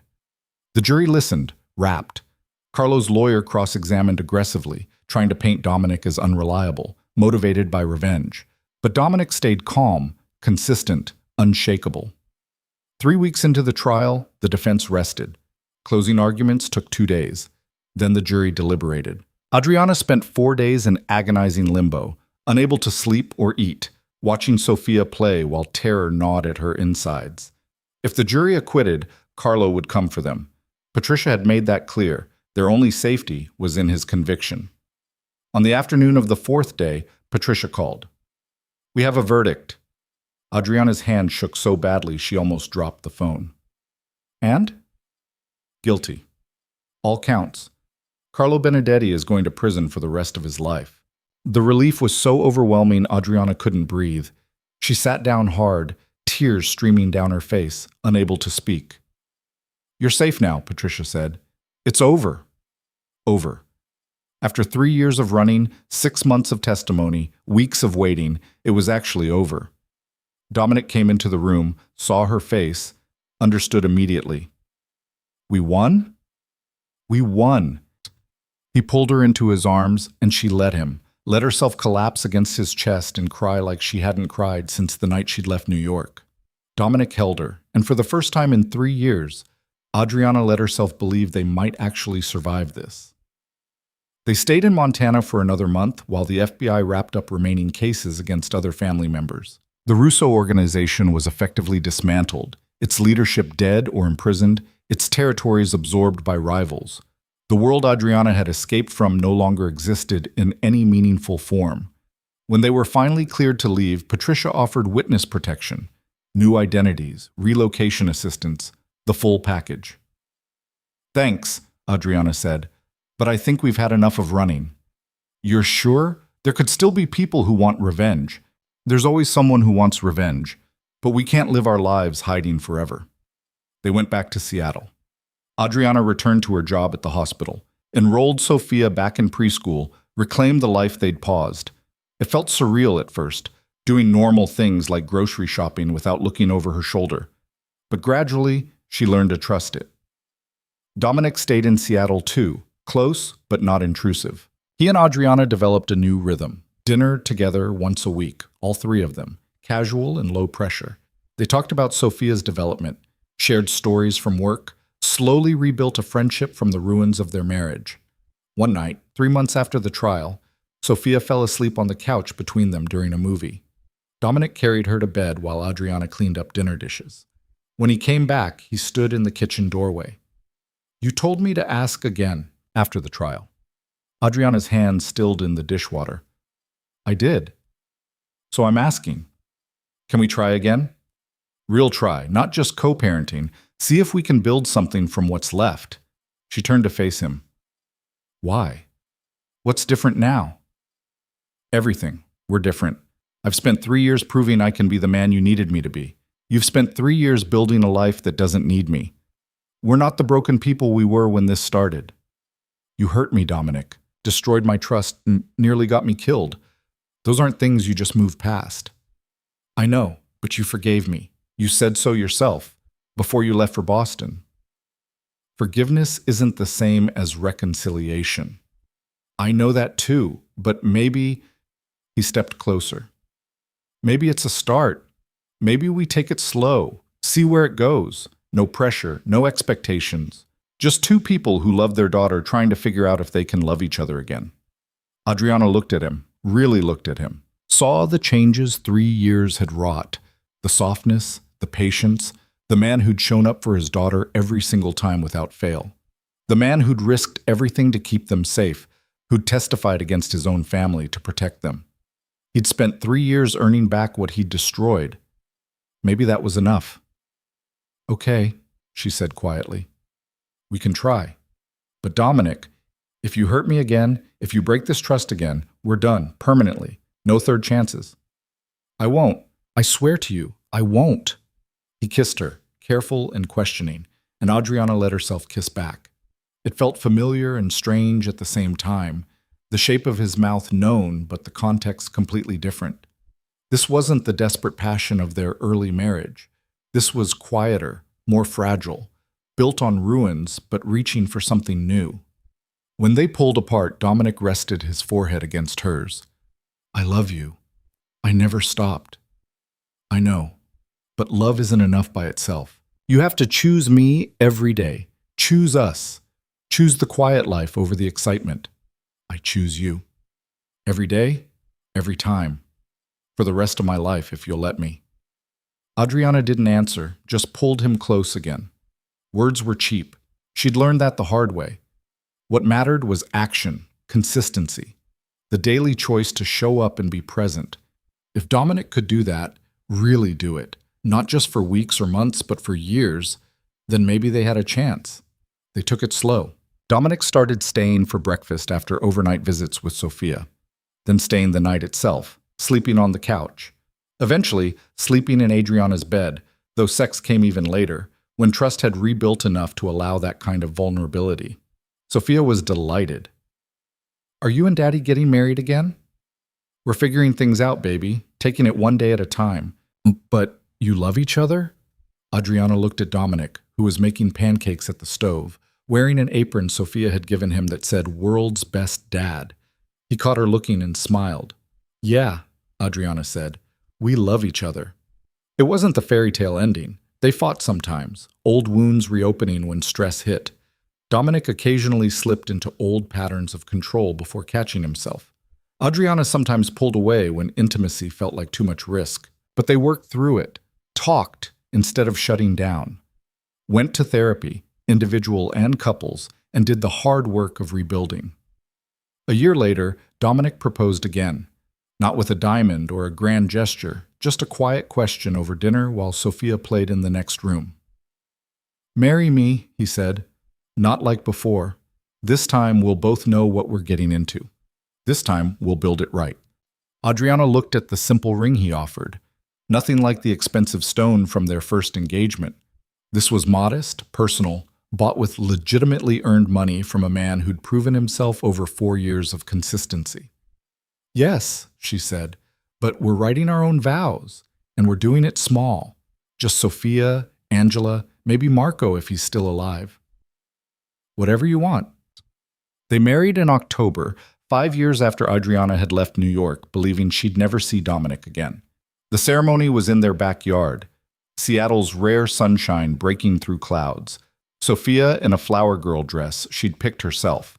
A handful of friends who knew them as Elena and Daniel Mercer, not Adriana and Dominic Russo. The vows were simple, honest. No promises of perfection, just commitments to keep choosing each other even when it was hard. When the officiant pronounced them married, Sophia cheered so loud the neighbors probably heard. That night, after Sophia was asleep and the guests had gone, Adriana and Dominic sat on their porch with wine and watched the city lights. "Do you think we'll make it?" Adriana asked. "Really make it this time?" "I think we'll try. That's all anyone can promise. It's enough." And surprisingly, it was. They'd survived betrayal, framing, attempts on their lives, federal trials, and years of separation. They'd lost everything and rebuilt from nothing. They'd learned the hard way that love wasn't enough, but love plus work plus choice plus the daily decision to show up for each other might be. Sophia grew up strong and fierce, with her mother's resilience and her father's determination, but none of their damage. She never knew about the Russo family, about the violence her parents had escaped. To her, they were just Elena and Daniel Mercer, boring parents who'd met in college and built a quiet life in Seattle. When she turned 18, they told her the truth. All of it. She processed it with surprising maturity, asked good questions, understood why they'd kept it from her. "So I'm actually Sophia Russo?" she asked. "Legally, you're Sophia Marlowe," Adriana said. "But biologically, yes. You have Russo blood." "Does that mean I'm dangerous?" Dominic laughed. "Only if you choose to be. Blood isn't destiny. You get to decide who you become." Sophia thought about it, then shrugged. "I think I'll stick with being a Marlowe. Sophia Russo sounds like a crime boss. Sophia Marlowe sounds like someone who volunteers at animal shelters." She did volunteer at animal shelters, and went to college for environmental science, and built a life so normal, so safe, so far from the world her parents had escaped that Adriana sometimes cried from sheer relief. They'd done it. Against impossible odds, they'd given their daughter the one thing they'd both been denied, a choice about who to become. Years later, Adriana would look back on the night she'd found lipstick on Dominic's collar and wonder how they'd gotten from there to here, from betrayal and attempted murder to this quiet life where the biggest drama was what to make for dinner. The answer was simple. They'd survived. And then they'd chosen to do more than survive.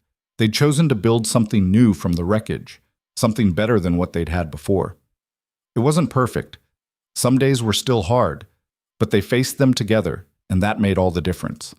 On their 10th anniversary, their second wedding, not their first, Dominic gave Adriana a gift. A framed photo from that terrible night in the warehouse, pulled from security footage, showing them standing together against the Morellis. "Why would I want this?" she asked. "Because it's where we started becoming real. Not the fantasy we'd been living, but the actual people we are. Broken and scared and fighting like hell to survive." He touched her face gently. "Everything after that was us choosing each other. This is proof we could." Adriana looked at the photo, two people in a warehouse surrounded by danger, holding on to each other because it was all they had. Then she looked at the man beside her, older and grayer but still fighting like hell, still choosing her, still showing up day after day after day. "I love you," she said. "I know. I love you too."